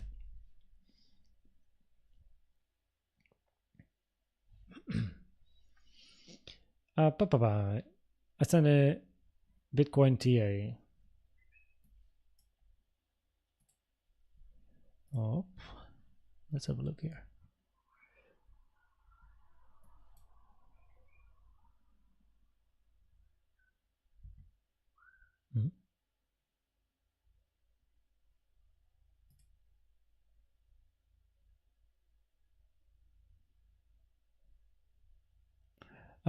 Yeah. Okay, I can answer that later. Lots of chatting. Max Fury. Feel free to tag me as well, by the way.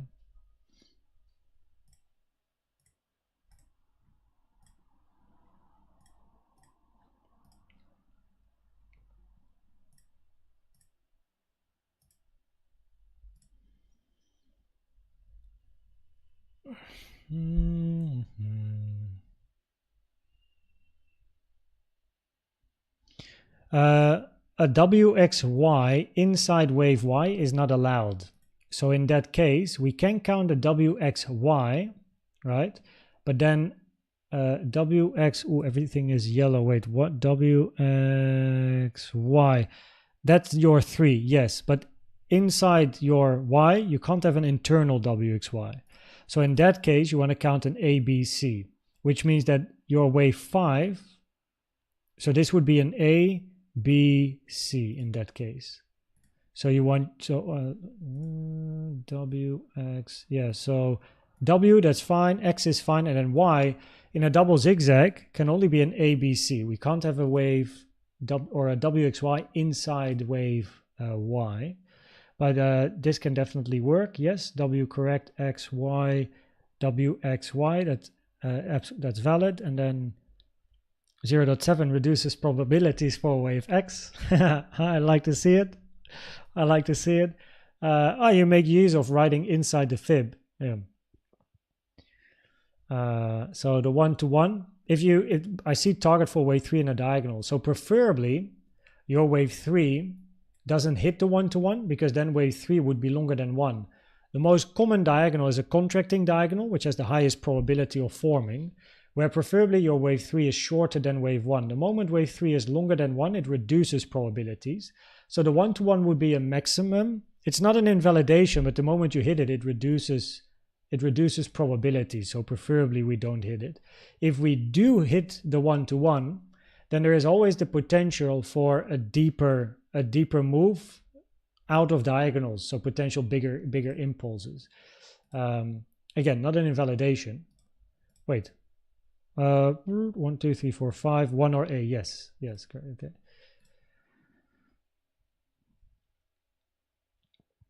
Oh yeah, same thing here. WXY inside wave Y is not allowed. It's not allowed. What's up, Sibel? How you doing? Good afternoon. Almost good evening, by the way. Christian Laurin, 68344.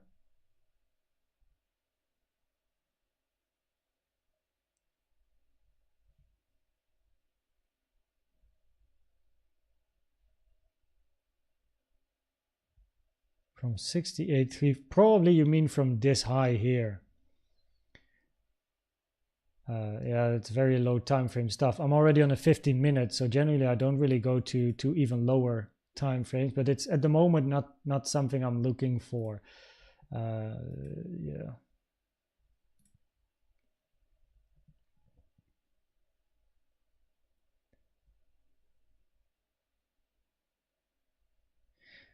In that case, all of the waves need to be, of course, 3 wave structures in an ending diagonal, zigzag family patterns. So you would need a zigzag in here, and then we would go to 1 minute counting. Or this is an ABC, but C is very short. Probably not even hitting the 0.618, which would be a rare target anyway. But then you have a 1, 2, 3, 4, and then you need a 5, right? Is this an expanding one? So if this is 1, if we 1, 2, it's an expanding diagonal, which is rare and never preferred unless all of the other stuff fails. So it doesn't really carry the highest probability to have a ending diagonal in there. I'm David. Yo, how many Davids do we have here? Let yourself be known. Going down. Panda Wave, how you doing? Welcome. Finally made it. You're here. Good to have you here. Head and shoulders pattern validated in the 12-hour chart. 12-hour chart. I guess you're going to be talking about shoulder, head, shoulder, right? I guess that is the one you're looking for. So you're still working on creating that second shoulder in that case.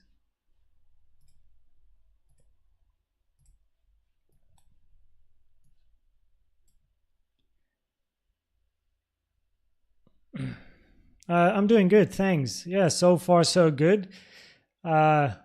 Beautiful day. Actually, it was very rainy earlier this morning, but the sun's back. So like Dutch summer weather. Yeah, all seasons in one day, they tend to say. No, but yeah, no, doing absolutely good. Yeah, shorted in the morning. Happy days. Making the content, doing some gold analysis, and made the video for gold as well. So yeah, everything running smooth. You've come to the right place. Koen's a legend. Cheers, Ace Winner. Couldn't join from the beginning. Where are we heading to? There's no signs of strength at the moment, which, you know, the 886 is touched locally, increasing probabilities to take 67.2, the low here, right? So yeah, down has higher probabilities, really. How do I determine a target for a wave 5 on a daily time frame?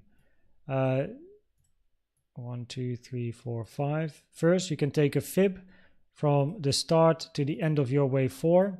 toggle on the 1.236 to the 1.618. That's your target number 1. Target number 2, trend-based sub-extension from the low of 1 to the high of 3 to the low of your wave 4. Toggle on the 0.618. Oops. The third option is a 1-to-1 trend-based fib from the low of 1 to the high of 1 to the low of wave 4. Toggle on the 1-to-1. Finally, you can also use channels. Take a channel, right, from the low of 2 to the low of 4 to the high of 1. But I don't really like to use channels. I like to use fibs. So target area is then pretty much between all those fibs.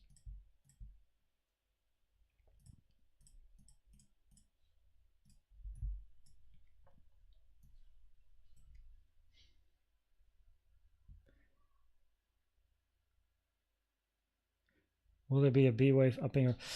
So my Elliott Wave trading is based on of course probabilities, and we had of course the WXY, which is definitely an interesting one, and this move down here for me had a higher probability of being a corrective low instead of an impulsive low, which means that if this is a corrective low, probabilities are higher to sooner or later take it. If it's an impulsive low, end of a wave 5, you could potentially create a bigger trend change.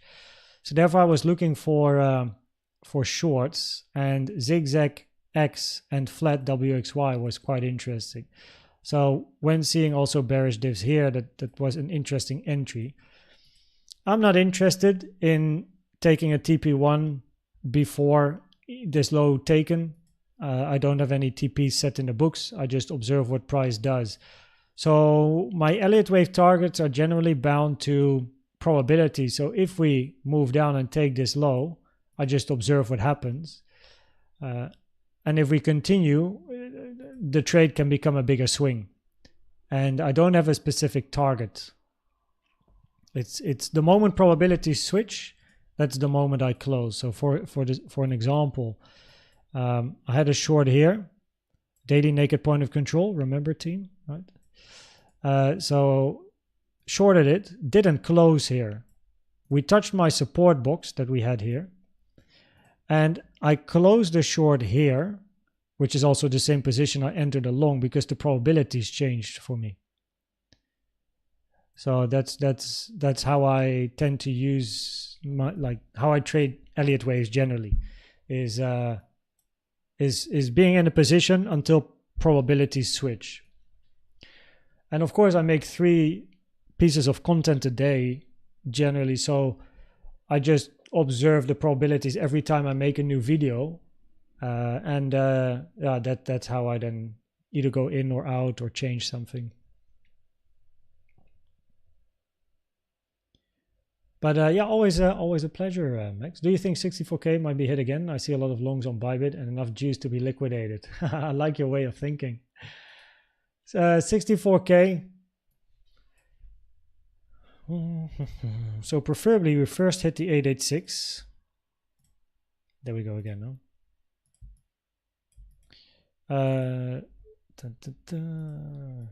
66.6K. That would increase probabilities to take the low at 66.2K, which increases the probabilities to touch this high at 65.5K. And if you hit 65.5, then yeah, probabilities will be high to move to 64 eventually, because the bearish scenarios on the daily will have a higher probability compared to the bullish ones. So it's level by level. It's each level would add some probabilities to that to it reaching that level, but at the moment we're of course still at 67. So step by step, hitting the 886 here increases probabilities to take the low, and then see if we can eventually hit the 886, increases probabilities to take this low, increases probabilities to take 65.5, increases probabilities to move to 64. So it's like it's like you know, like the small domino. And once you tap that small domino, the rest falls. That's pretty much how, you know, level by level, how it works.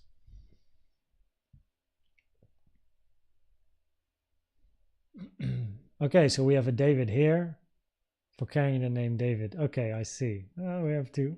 How do you decide the width of your short long rectangles?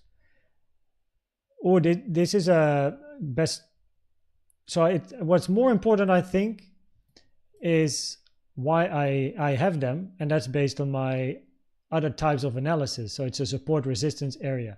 Now what I recommend is to watch this video. It's an oldie. This one, how to avoid analysis paralysis. I'm not sure if that's I could also change it to how to make target boxes, because what I show you in this video is how I make my target boxes, pretty much.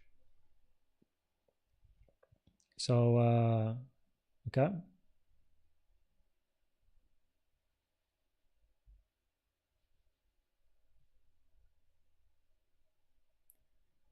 Oh yeah, here I also have steps. The problem, solution, step 1, identifying your horizontals, whatever you use. Back in the day, I used a lot more than, or at least, oh wait, yeah, I went to my old chart. So I used Coinbase, but I went to my Bybit because this is what I had in the past when I started. So I literally used examples of how I was in the past. In the past, I tracked all of this. Now I only check 2 things. So it just, yeah, you look for areas that are condensed from a support resistance point of view, and then that is where you're eventually create your box. Where do I put a box? Do I put a box on the chart here? Oh yeah, here. So we have an area of support resistance. Put a box there. In the box, I write what's in there, so I can remove the lines. Because I hate clutter on my chart. I don't like all the lines and stuff everywhere. I really need clean charts. So then I write the stuff in the box, right? And then I can remove all the stuff from the box because I know what's in. And then eventually what you have is this, is a very clean chart, which is exactly what you see here. So that is how I get to the boxes. It's just support resistance, but what you use as support resistance, that depends, that's different per person. Depends on the tools you like to use.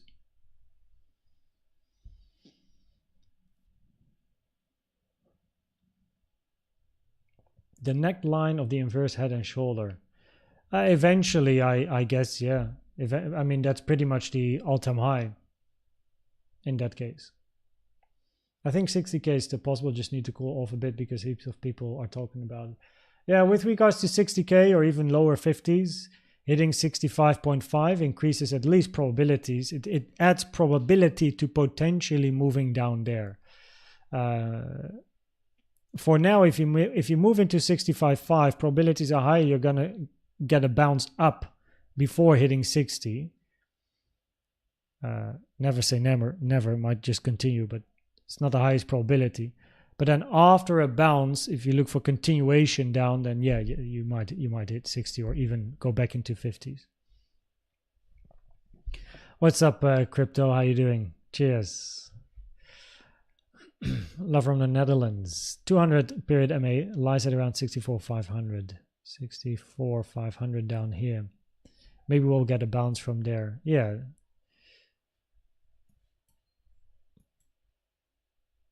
Ooh, 65,500. It's below this wick, which is pretty much the only support holding you here. What goes up quick can go down quick as well. It is a support resistance area on the chart though.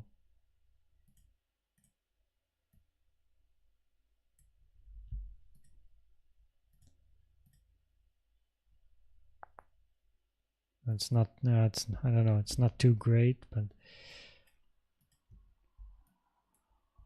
it would be nice. I wouldn't be surprised if it doesn't hold though.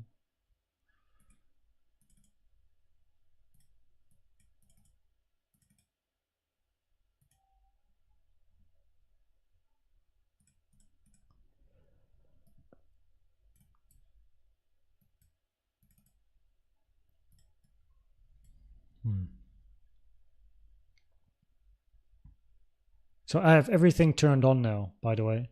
So yeah, there's not much going on here for me.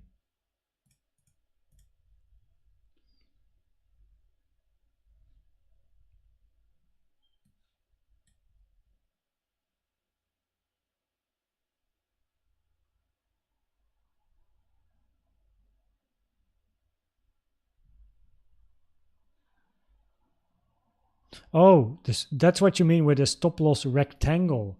Oh, you mean the position size thing. Wait.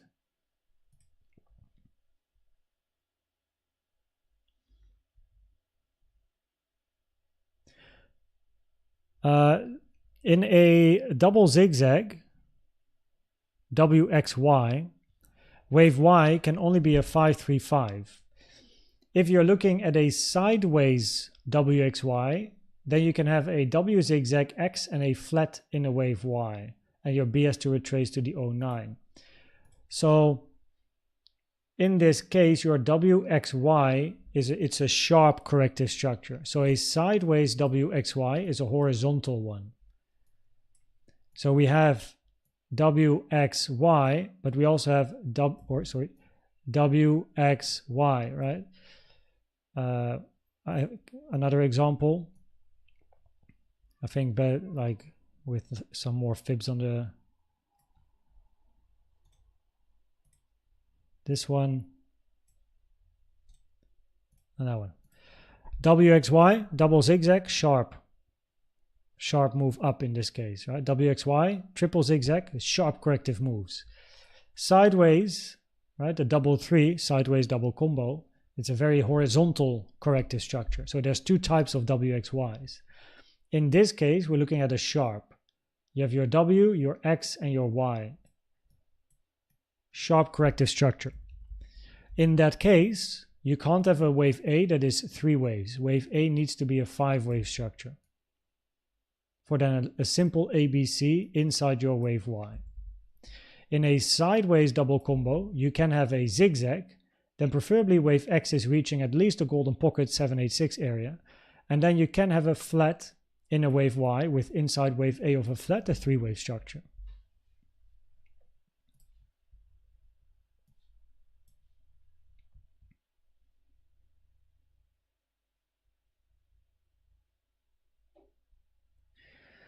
Oh, so the width depends on invalidations, or it just depends on the scenario.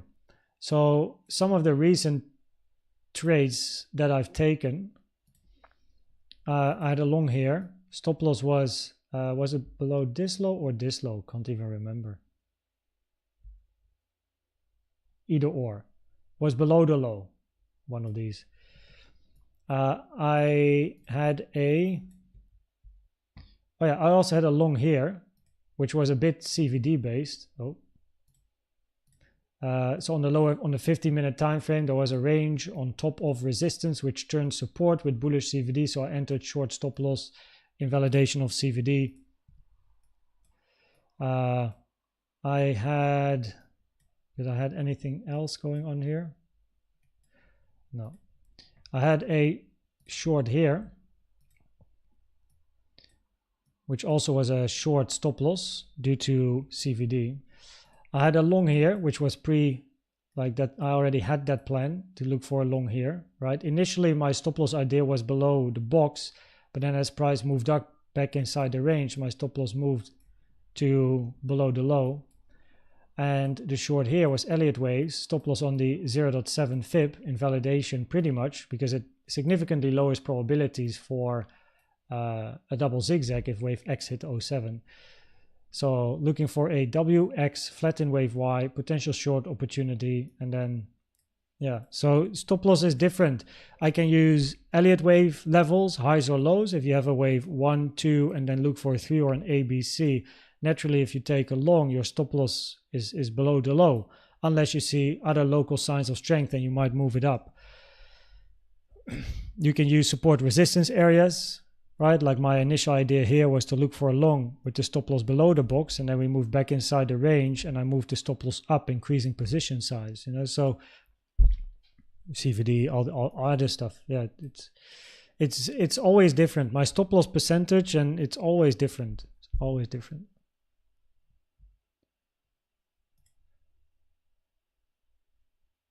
If we take 69.6,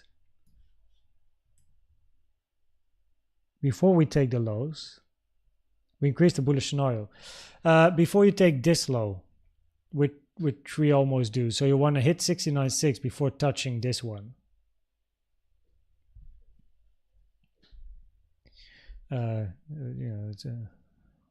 We're getting to the low now. But in this case, after 69.6, do we still have to retest the low? That depends on how price moves to the upside. But now, of course, we almost took this low. So, yeah.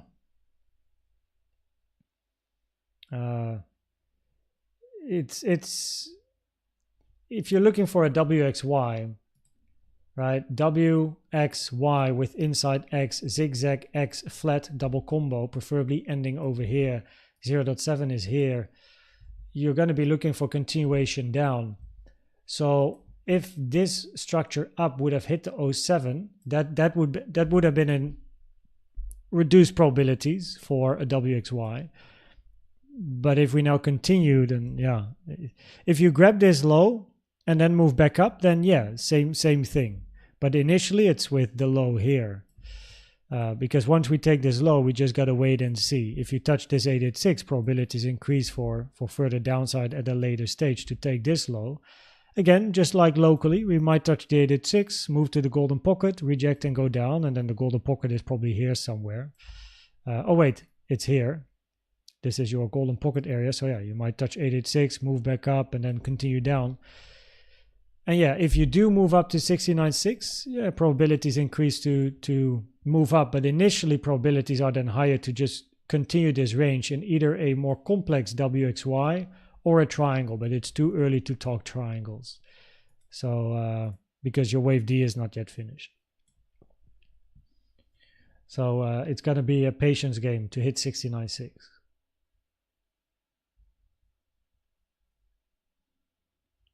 The one-to-one is always an area of interest, yeah, for support. QNT Quant. I actually wonder, didn't we analyze Quant in one of the altcoin streams? Not in the latest one, I'm sure. No. Of course, I tend to forget, like, we do many alts in one stream, so I always forget how, like, which ones we do, but it might be in one of them. Marco Zagreb, how you doing, man? I just want to say that ever since I joined the Diamond Group, my trading statistics have significantly improved. Do we like to hear that? Or do we like to hear that? That's very nice. Congrats, Marco. You're doing it all yourself, man. It's all you.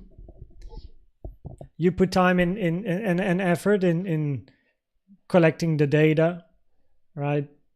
Making a plan or learning whatever you want to learn there and put it to use. So congratulations. Progress. Love to see it. Cheers, Marco.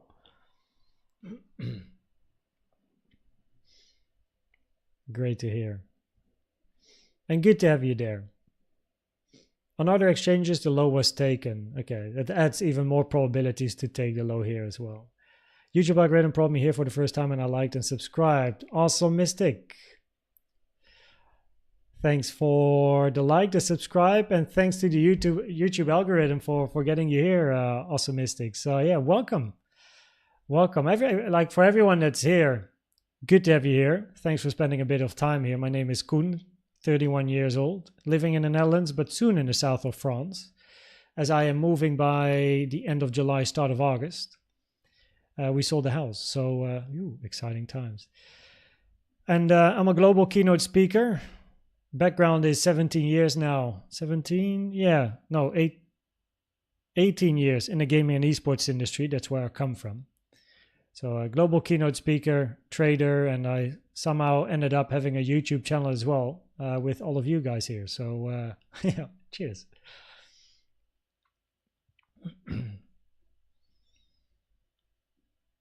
Cheers, Panda Wave. Are you looking for a long from here after the blue box has been filled up? No. I would need to see signs of support. I'm at the moment not interested in longs. The only long that I was interested in was this one. Wait, I can actually show you as well. 1 second there. Let me go to the Koens setups channel and there we go. Beep. So yeah, here you go. It was the only one, the only long locally that I was interested in was range yesterday, 886 touch, right? Waiting for the lows to be taken. The box, looking for an entry once the box is hit. Initially, the stop loss as mentioned, just now on stream, right? I mentioned initially stop loss was below the box, not all the way down here, by the way. I just threw the position thing on the chart, and so it was just below the box. And then once price moved back in the range, we had some small bullish CVD that was entry, stop loss up to the low, and then TP1 was once we took the high, which was also the target for a wave Y, which was here, which is also the place where I entered then short after we started ranging here. Some more bearish CVD, stop loss on the 07. That's the invalidation of the plan. You trade the plan. If you have a plan, trade the plan. Stop loss break even once price here moved to the downside. Didn't take any TP because the plan is to at least take this low as a bare minimum and then take it from there. If probabilities change locally, I'm interested in potentially TPing, but as long as that's not the case, yeah. So I'm happy short till there's a more convincing price action for longs, which at the moment we don't really have. So also the Koen Setups channel is absolutely free. You can just join that channel. Check the upper link in the description. So I share ideas there, right? I don't share what I enter or if I enter or not, but I explain the whys behind. Because I try to teach people, which is the whole goal, I teach people how to trade Elliott Waves. So naturally, I will explain why, so that's why I say why here.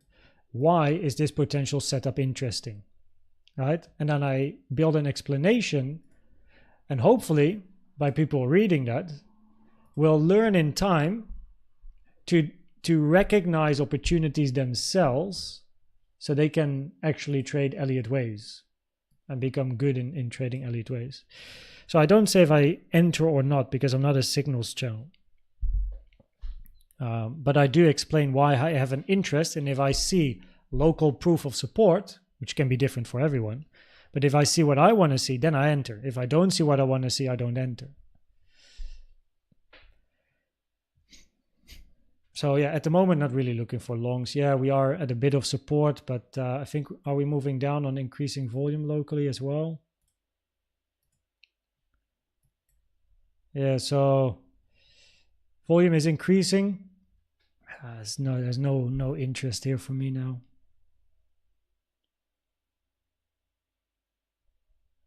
Yeah.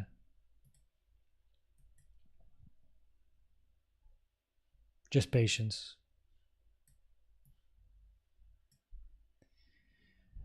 Yo, Pop Alive.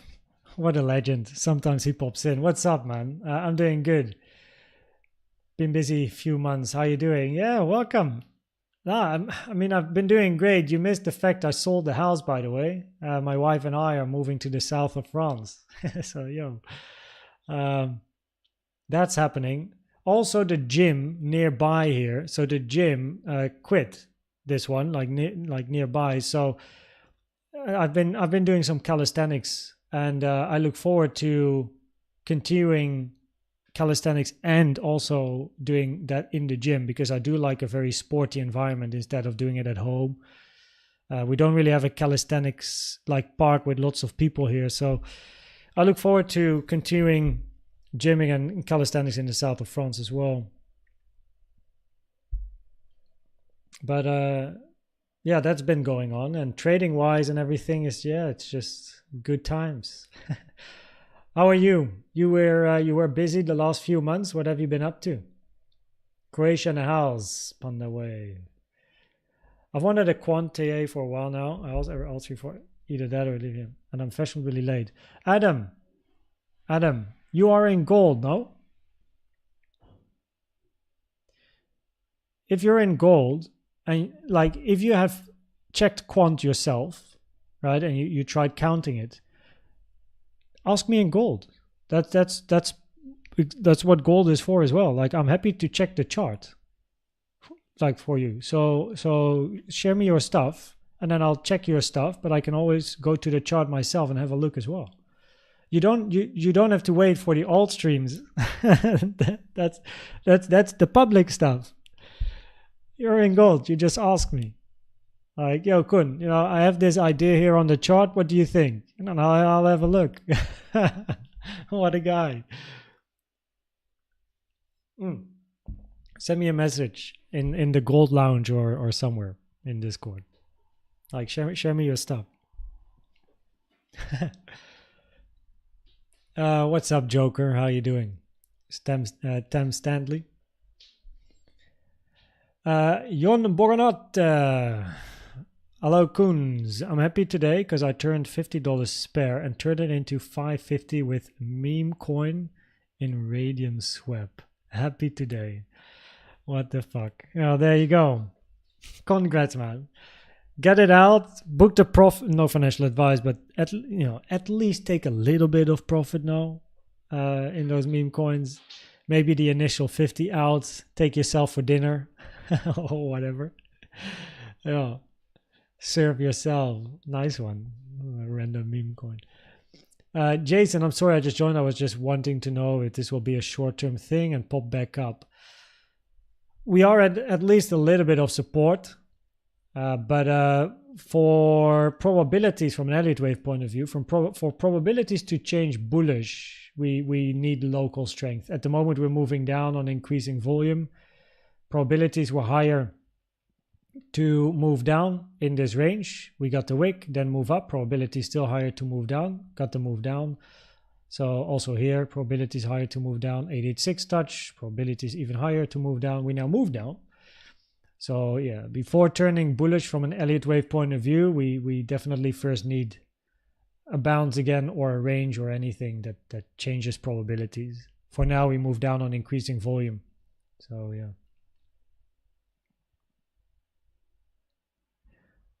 That got me here as well. Thanks to the YouTube algorithm. It's nice to have you all here, and also like I on a daily basis I see new names in chat, but I always love to see as well the same people coming back. It's enjoyable. I know where people are from. I know how they're doing in the trading. I mean, they're just engaging, talking about whatever. I love to see it. So yeah, thanks for coming back all the time as well, Sibel, Johan, Adam, OBL, John, everyone. Are there still probabilities for price to bounce back up to the before 886, or is it less likely? Wait, for price to bounce back up before the 886, or is it likely to go much lower? I pretty much, I answered the question. I mean, this one cannot be removed. Now it's just a patience game. We're at support, as price is moving down on some increasing volume. Just need to wait for support, right? Like at least a bounce. I mean, look at the chart. So there's always an opportunity for price to bounce, yes. But from an Elliott Wave point of view, when volume comes in and price is moving with a curvature, right? The best tip from an Elliott Wave point of view is to wait for a range. A local range, like a new range to form. And a new range will give you all the probabilities that you then need to continue trading or look for new setups. But at the moment here, a bit of support, but I mean, it depends. I'm not a financial advisor, but this is what I do, of course. I talk about what I do, and at the moment I'm not interested. I'm in a short, price moving down, happy days. If there will be some proof of support and price is going to manage to range here, create a bit of a bounce and a retracement and show some signs of strength, I'm happy to join into longs. But at the moment, there's no interest here. Yeah. For me. Mark the Dutch and Google brought you here. You exposed me. Pretty much Mark is responsible for the algorithm. So, cheers, Adam. I was here the other day and you mentioned it, but you were busy with chat. The channel's hiding, growing like rice in water. Yeah, it's like it continues to be, I'm still amazed by how quick things are going, which also it's a challenge, but it's a fun challenge because it's, you know, you got to manage community, but luckily you guys are very, very good in managing yourself, so that helps. But yeah, you get more emails, you get more administration, more questions, more. So yeah, it has its challenges, but I very much enjoy it. Besides, of course, the other stuff that I do outside YouTube. But it's awesome. It's a year and a few months now, and I don't know, 11.5K. It's nuts.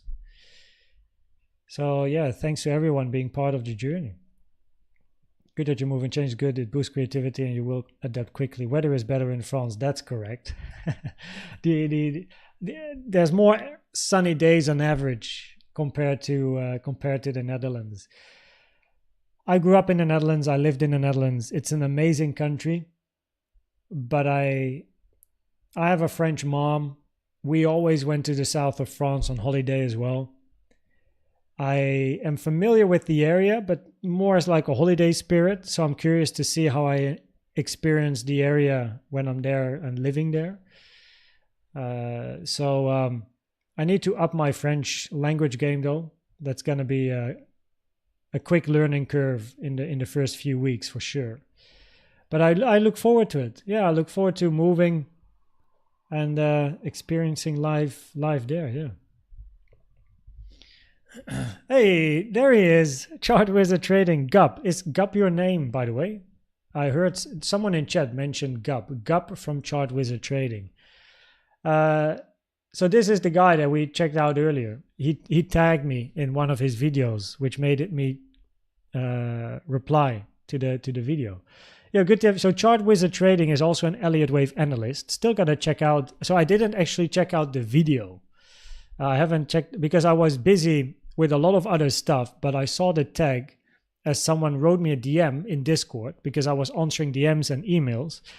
And someone wrote me a DM. Let's see, maybe you will know who it is because must be following you.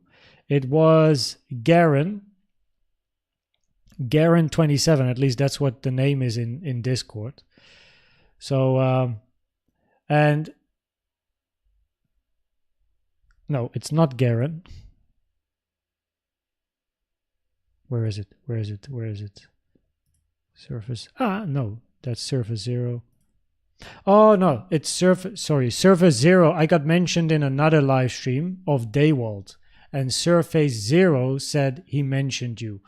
No, so I saw the tag on YouTube, and that's when I went to your channels. I didn't actually check the whole video yet, but I got motivated now to watch a video. So Chart Wizard Trading is a Elliott Wave analyst himself as well. So feel free to check him out. I haven't checked the content yet though. But yeah, nice to have you here. Welcome, Gup. Yes, sir. And you're from the US, right? I saw on your profile as well. You're a very knowledgeable person. Cheers, Teas Navput. Trying to share as much as I can. And talking about sharing, I actually got something very exciting coming up as well. So let's see, it's now 6 something. Not sure if I can make the last video today or it's going to be tomorrow, but I have to record at least one more video. And then I am getting close to ready to launch something for all of you, which hopefully will help you to learn Elliott Waves a lot quicker. Which is absolutely public and free, by the way. So yeah, one more video. I also think the first... and I will have to check the first few, but yeah, it's coming. So... I'm building something which hopefully helps people to learn Elliott Waves quick. I gotta be quick here. A wild chart wizard trading appears. Happy to see you, Happy. You're always positive and active. Cheers. Calisthenics is insane. Very demanding, but you're lean and you will be a perfect guy for it, man. How's the pull-up going? Pull-up game is strong. Yeah, no, like we got the bar. I gotta say, I've been mainly focusing on my knee, especially my right knees, because of running long distance. And last year I did the 42-kilometer 100+ obstacle run, so Strong Viking as it's called in the Netherlands. And I pushed, but my knee didn't like it. So I'm currently working on increasing the muscle strength around the knee, of course, like upper and lower leg, especially also the lower leg, calves, tibialis, like, yeah. Also the gluteus maximus, of course, very important. Also because of running stance. So yeah, I'm working on my knees a lot now. I grew up in Cannes and moved back there in summer after 20 years in the US. Yo, yeah, that's around the corner. So you moved to the US, Elaine. So what was the reason? Was it work, career, studies? After decent, so I will move to probably moving towards Beausoleil to start with. And we're going to start renting for a year and then interested in buying. So, but yeah, Beausoleil is an area that we're currently looking at. After decent drops to key zones, I look for a W to form. That usually give me confirmation for a reversal. I have a plan, trade the plan. Yeah, it's a good thing. So you've hit on the rule change, helped a lot. Yeah, cheers, Chart Wizard Trading. Yes, so in I don't know what version of the book it was. I think version 11 and 12, there was a change in the diagonal rule. Yeah, that was noticed. And there's another channel as well, Trade Devils, that highlighted it in a more specific video showing the different chapters. Worth checking out as well. And then you gotta search for diagonal or new diagonal rule, Trade Devils. Like they talk about the old and the new diagonal, but they also compare the different book chapters there. You know, Hans Klok. Yeah, from the US. I see. Yeah. I saw it on the channel. So it's nice to see. I always enjoy people being part of the Elliott Wave community. Of course, Elliott Wave by itself is a pretty niche way of analyzing the chart. But yeah, it's good to see. At which point is it not an ABC for you anymore, but a WXY? I don't mean the inner ABCs, but a big ABC or a big WXY. Because they can both have a YC going lower than AW. Well, an ABC is a zigzag or flat, but in this case a zigzag. And a WXY is a double or triple zigzag. So it of course it depends on context, right? You can have an ABC and then be finished, right? So if you have an ABC and then move impulsively to the upside, we can look for continuation. But if you have a zigzag, right? And then do not forget, if you have a zigzag and you're looking for a bigger corrective structure, generally, because a zigzag by itself is too short in time, you're either going to label this an A or a W. And then depending on the move to the upside, you will think about either an X or a Y or a B for a flat. Now, once you're looking for an X, then there's two types of X's. Sideways double combo wave X, preferably moving to the golden pocket 786 fib retracement from the start to the end of W, or a sharp double zigzag WXY, preferably not hitting the 0.7 and returning quicker. So the move to the upside after your zigzag is what is determining a lot of the probabilities. And then of course also it's about context. So what happened before the zigzag? What's going on here, and how do you count it, right? That will help you to identify correct structures. So yeah, I mean, for now the probabilities to take the low here played out, and we just remain patient. Could this over here still be part of a correction like WXY or ABC? Well, in that case we moved very low now, so that's not too preferred, I think. Let's have a look here. Expanding flat. Did we hit the 1.618? Yeah, we did. So the fact we hit the 1.618 reduces probabilities that the low that we have here is a wave B in an expanding flat. So if you do move up, you're either going to be looking for a new corrective structure or a wave 1 or a wave A. If you continue down, then, well, we just continue down.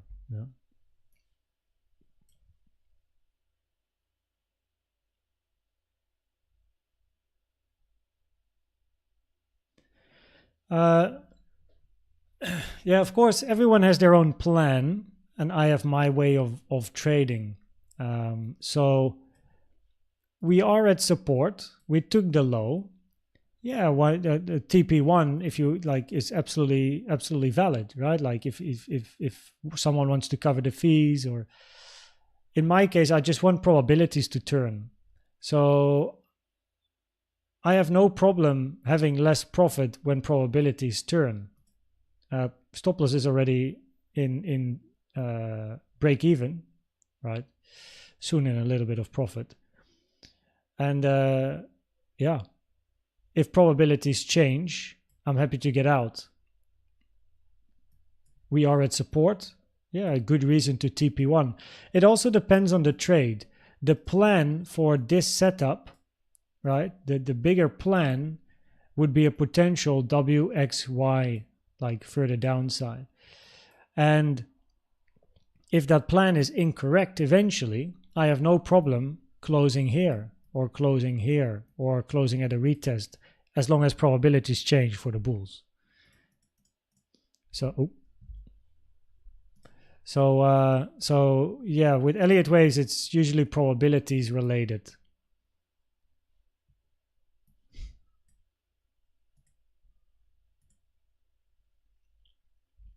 Try that again, because it sounds like scam. So we're not interested in those type of things.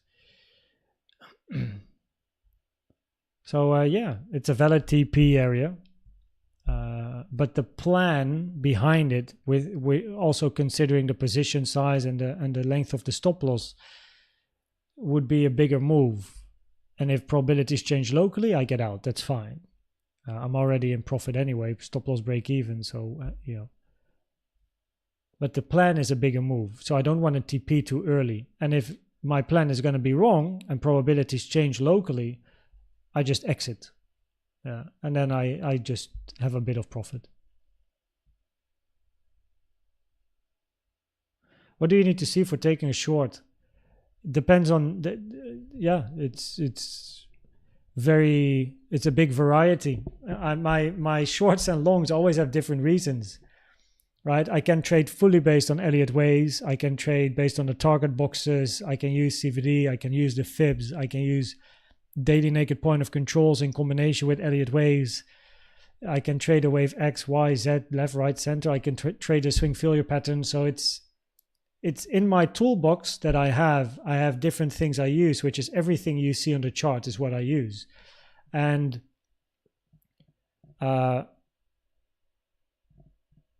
yeah, I use all of that to create the context of entering a position. So for me to take a short, right, it's all probabilities. I took a short here with the scenario for potential WXY, and I took it here because we hit the target for a wave Y of a WX flat in Y. We hit the 1-to-1, right? And there were some bearish CVDs, and we had the potential WXY with the 07 being here as an invalidation, stop loss. So there's many different things in that particular case. But the long here was Elliott waves plus target box, right? A little bit of CVD as well. It's different. Every setup is different. Yeah, it's just a combination of all the tools I use. So, Sutan, how are you doing? Do you mind if I ask you whether your approach can be used to identify a bear bull trap? I think the price can be suddenly reversed upwards in the next few hours. Yeah, I mean, if so, then yeah, probabilities will of course change. So my approach in trading, I mean, can you identify it? Yeah, it's all probabilities. So if the probabilities are higher to move up, then I will switch. But as long as I don't have that confidence, I'll stay in a short. So yeah. There's always the potential, of course, that price is going to move against your position and goes towards my break even. But that's okay. Like arguably, when this happened, this can shock people, right? You're in a short from here. You see this move to the upside. You're like, shit. I better exit. I better get out. It's high volume, right? Here, high volume move. Look, volume increasing. That's a move down, but actually locally here, volume increasing. This wide spike. People might get anxious, get out of their position. Next thing you know, bloop. But this is where a plan helps out. I know, like, I don't care if price goes to my break even. And I know that I'm only interested in TPing after this low is taken. And then see if there's any strength. And if not, I don't TP. And if there is, then I TP or I close. So, yeah. Just like when entering a position, exiting is the same. It's a variety. It's based on structure and all the tools I use. Yeah. Oh, it's through Patreon, that must be. Yo, Max, yeah, send me an email. Welcome to the team, by the way. Send me an email, thanks maybe a band-aid, koenztrading@outlook.com with your YouTube, Discord, Telegram name so he can get you set. Yo, maybe a band-aid. Thank you. That's exactly right. Cheers, man. What's the entry for Bitcoin? Depends on your plan and your strategy. Right? Depends on your plan and strategy. So my advice would be to create one. Create a plan or a strategy. And then you will know where your entry is. Right? So the best thing to do is to develop a plan or strat that gives you the confidence to enter. In other words, step 1, try as many free tools as you can and build experience. Step 2 is build statistics on your favorite tools. Step 3, combine some of your favorite tools with statistics. Build a strategy, because now you're combining them. Step 4 is add a tool, remove a tool, build more statistics. Now you're trying to improve your win rate, risk reward, all that stuff. Step 5 is start trading it. Low amount of money, work on your trading psychology. Step 6 is going to be increase your budget. Follow these steps and you'll never, first of all, ask this question, but second, you'll have confidence in yourself because you have a plan. When observing the trade and assessing the TP, how do you deal with greed taking over? I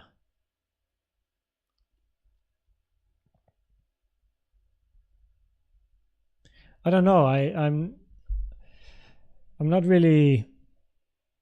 I trade the chart.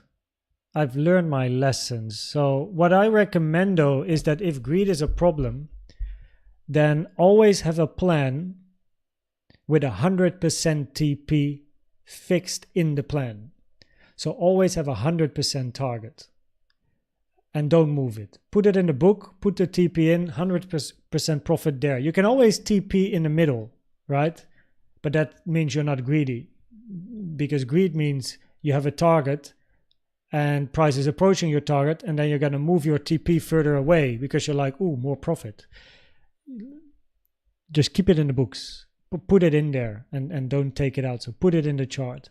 Instead of mental targets, put it physically in the book. That would be the first step for me. And then, of course, work on your psychology as well. Mental Game of Trading, Jared Tendler. Yeah. So have a clear plan. The clearer your plan is, the lower the amount of problems with psychology. You won't TP too early or too late. You know where you're wrong. You have your stop loss in the books. You can put your TP in. Like, the better your plan is, the clearer your plan is, the easier trading becomes. But you need a plan. And unfortunately, many people don't want to build statistics, or they don't really have a clear idea of why this trade, why my stop loss there. They're just like like, okay, let me enter here 1% stop loss, but is 1% based on stats, or is it just a random number because you like 1%? Is it below a certain high or low? Is it relevant from a market structure? Is it relevant CVD invalidation? Is it wave invalidation? You know, yeah, build a plan, build a plan.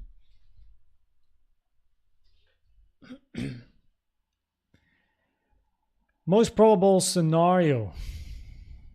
Well, locally here, the probabilities were higher to take the low, so that finally happened. Took a while for that to play out. It is quite a slow grinding move here to the downside, so never say never of this being a 1, 2, 3, 4, and a wave 5, though. Let's compare. It's still a valid top for a wave 4. If we do retrace.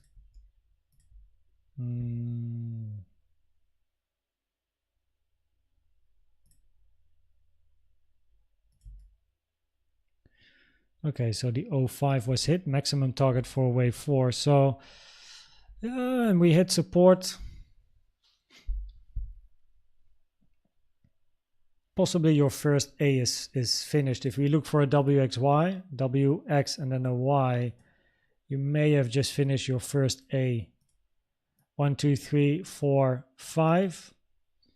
Bounce, continuation at a later stage. If you take out this high, of course, that's invalidated.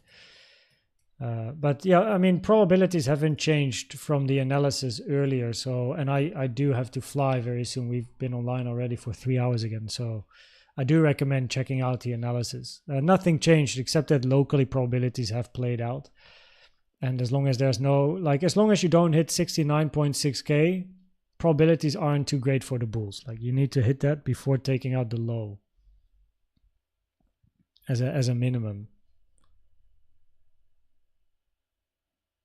Are you expecting this to be a 5 wave down with this period today being a long wave forward to 5th happening? Oh, well, there you go. Or do you think we've started the 3rd wave now? If we grind back up, right? So if we are going to start, if this is a multi 1-2, of course, 1-2, 1-2, and then continuation, volume increasing, then preferably we move in a 3. So the moment you change the market structure here, I'd be looking indeed for 1, 2, 3, 4, 5. And if this is a 5, we got to identify C, A, or 1, right, in that case. Now this can only be a wave C in either a zigzag, ABC, or a flat, ABC. Now in a zigzag ABC, you then need A, B, C of some sort, right? So this needs to be the low of your A, not a great one. But also your wave C is very short. So that's low probability. So probably probabilities would be higher for an A or 1.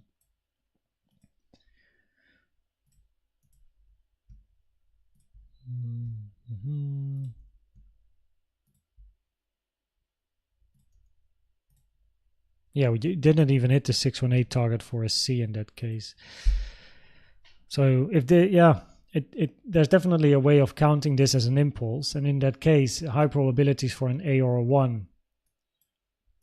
If you do change market structure locally, expecting a bigger bounce and another retracement, unless you hit invalidation. And for the bulls, 69.6 is important.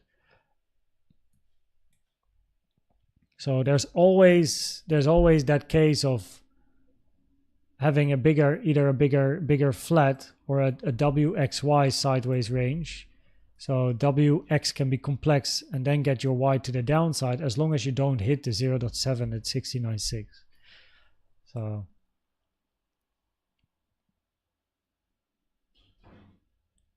cheers. Yes. Okay, cool, Max. I'm gonna add you to all the stuff later today.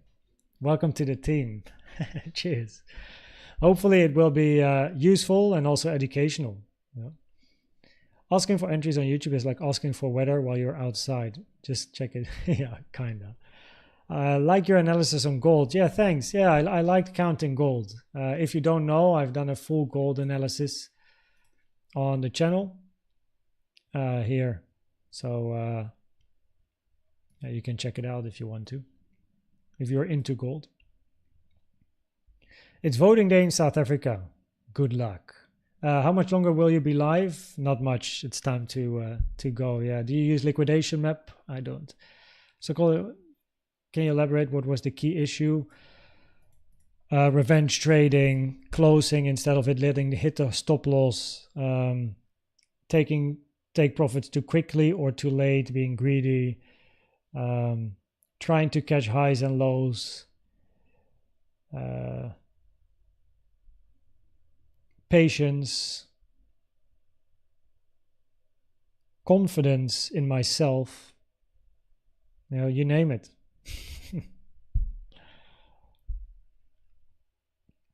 Cheers, Rosdem. Of course, follow your plan, right? Have you ever heard of the Omega candle? I haven't yet, to be honest. What is this? Same thing? Okay, there you go. I'm done with this. Oh, thank you. Who did it? I don't know who did it. Either Mark or maybe a Band-Aid. Very nice that you hide the user here. So, yeah, don't. This is scam, guys. Like, fuck that. Yeah, so, okay. Well, thanks everyone for hanging out and being here. We hit support, see if we get a bit of a bounce going, and then we can observe the range once more as we continue to range. Tomorrow we have news, by the way, so make sure you trade safe. Of course, it's 6:30. If I upload a piece of content later today, it's going to be late though, so I'm not sure. I still want to do sports. I have to do some other stuff as well.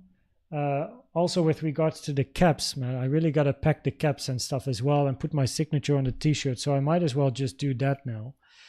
Yeah, very nice. Hit support, a bit of a reaction. That's what we like to see. We continue to observe. Move at the moment looks better as a 5-wave structure. So yeah, not yet very confident that this is the low. Yeah, you could have a bounce, 1 2 3 4 5 correction, and then drop at a later stage. So probabilities have remained the same compared to the analysis that we did earlier at minute 14. So yeah, nothing really changed at the moment. But hey, the probabilities locally played out, and that is good to see. So we're happy about that. So okay, thanks everyone. Thanks for being here. Appreciate you spending some time with me today. Tomorrow is another live stream. Tomorrow is also the news. So I'll probably be live the moment the news hits at 2:30 p.m. Central European time. So probably just before I'm starting the live stream. It's always interesting to observe what happens. So yeah, thanks for being here. Appreciate you guys hanging out. And scalping, demand support, long taken with all the confluences, the agreeable can be a very good strategy. Absolutely. But I don't use those tools. So I would recommend to build statistics on each of them separately, then combine them, build statistics on the combination, and yeah, see if it works. Right? That's the only way. So thanks everyone for being here. I'm going to catch you at the next one.